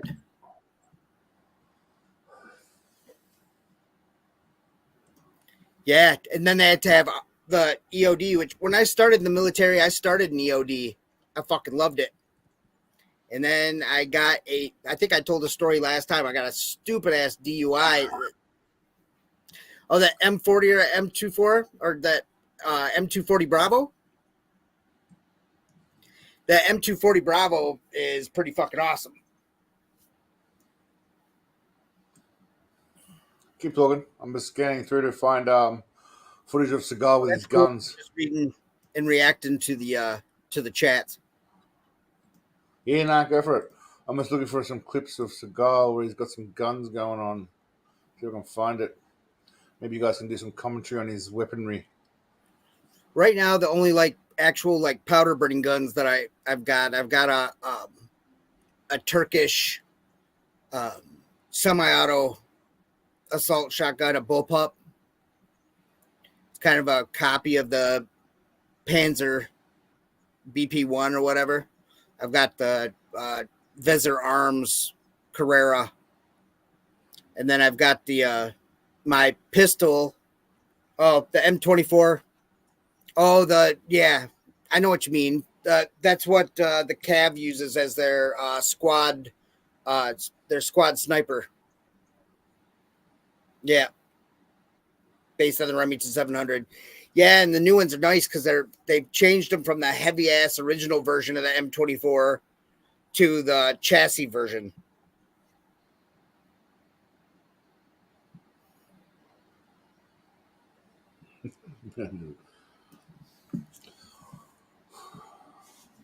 My guitar player for my band's he had an SKS that he really liked. Oh, I was saying that my handgun is a Kimber. I've got an Ultra Covert 2 1911 45 Kimber with the Crimson Trace hand grips, laser hand grips and stuff. I hate it. I want to get rid of it. I want a Walther PPQ M2, I think is what I want to step into, even though I want a 45 and they've just stopped making the 45 version of that this year or last year. Thanks, Tuba. I appreciate it, mate. I'll take one for my water pistol, yeah? He's going to make it. Did you see Tuba? He said he's going to make a custom holster. I don't know what a Kydex holster means, but it's Kydex is a thermoplastic that you can mold to fit. Like they use it a lot for knives. I wonder if I got my. I had my one little Kydex sheath knife in here. What did I do with it? I dropped it. I took my pants off yesterday. I'm going to play a little bit of a clip of Seagal with his guns. You guys can tell me what you think. I have a Tech 8. Fuck, all you motherfuckers just carry guns and shit. Everyone's just typing fucking guns. And then there's Western fucking people in Australia who are like, what the fuck? That Cuban Like me. GK1 air pistol is bad as fuck. I want one of those in the 25. I like that. I just now started looking at those Cuban rifles too. One rifle they make is, fucking amazing. I wasn't familiar with them until earlier this year. What's this rifle on the ground here? Oh, we have a weapon down there, if you can see that. What's that? What's that, boys? What do we got, boys? What do we got? Looks like an AR-15. Okay. That's a Seagal's weapon. I don't know what brand. I'd have to be closer up to see it. Not that Steve needs it, because you never know. You never know. After a few minutes, I'm told this Stephen is. Yeah, it is an ugly one. Oh, I thought there was more guns. I'm sure he was laying around with guns and shit. No? Okay, maybe not. There we go. Here we go. Okay, here we go. W, you got one of those GK1 pistols? Oh, jeez. I want one bad. So, what's that thing? Is that the AR-15 or is that a different one? No, that looks like another AR-15. He just has a drum magazine on it. Yeah, I see that there. With the ghetto grip. And then... Is he holding it correctly? At least? For port arms, like, he's not pointing it at anybody, so that's correct. Looks like does he got a lot of pills and shit on his nightstand, or what's going on there? It's a lot of drugs and lotions. I think oil, some lubricant. ACOG. What's an ACOG mean? Is that a scope? It's a type of scope. Trigicon makes them for the U.S. military. He's just got guns laying around and shit. I got a pretty cool army story from Iraq where ACOG saved my fucking life. Saved a bunch of lives.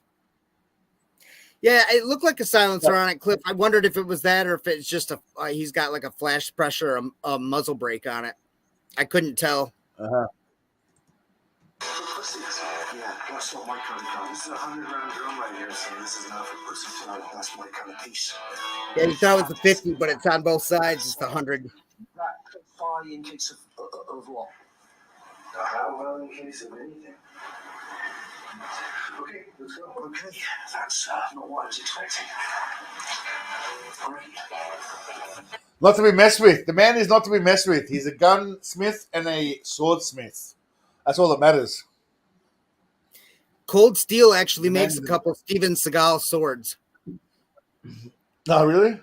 I've never seen one of them's the Steven Seagal sword breaker, which is a type of Chinese sword. I've never seen him use one. Okay. Interesting. Yeah, dirty. It did look like a QD suppressor on the end of it. Definitely kind of a thin one. I don't know how much difference it would make in the sound. It definitely hide the flash. I don't know if y'all remember, but last week I told you about some guy who was trying to get me to do some NFT shit. And I said, no, I don't do that shit. And today he sent me some artwork for something he's doing. Jeez.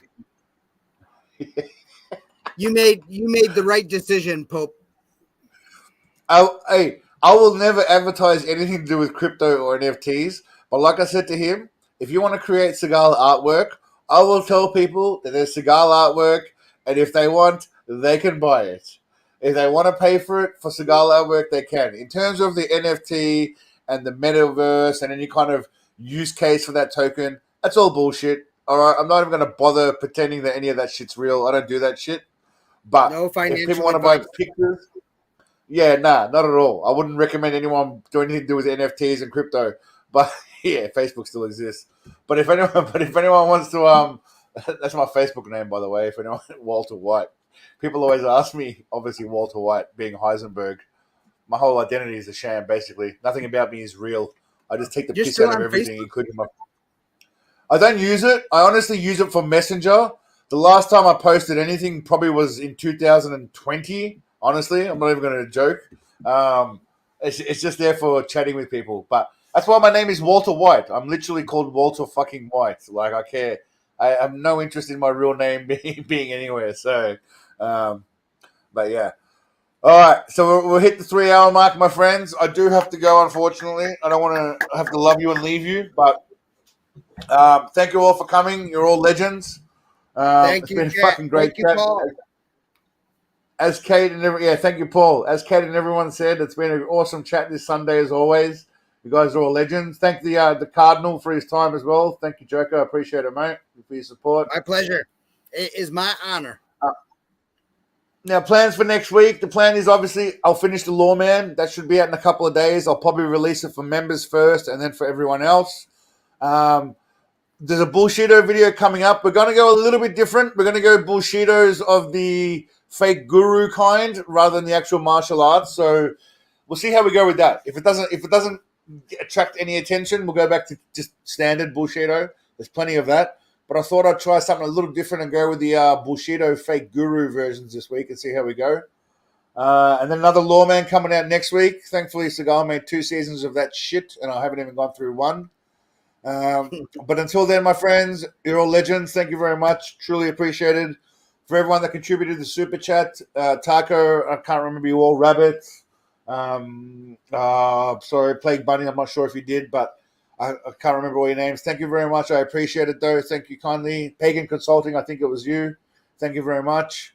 Until next week, legends, stay awesome. If you guys want to read along, get your copy of The Way of Shadow Wolves, because we will be reading, and you can get, it's like a book club. It's going to be the Sensei Seagal book club, and we're starting with the Shadow Wolves. So pick up your copy, or you can get the digital version online, like at Amazon or wherever, and you can read along with us. We'll be doing a dramatic reading. There is also an alternative to that. I can get you a free version. If you want a free version, I'll send you the link. You can download it and then just convert it to a PDF and you're good to go. If you want to do the official version, like Joker says, and you want to pay money for shit, go for it. If you want to do the dodgy version, let me know and I'll hook you up. But until next time, my friends, we'll be reading from it. Thank you all. Thank you, Joker. Stay awesome. If anyone gives you shit during the week, tell them to eat a dick. Seagalians don't give a fuck. You're all legends. Fuck everyone. Thank you, my friends. Mwah.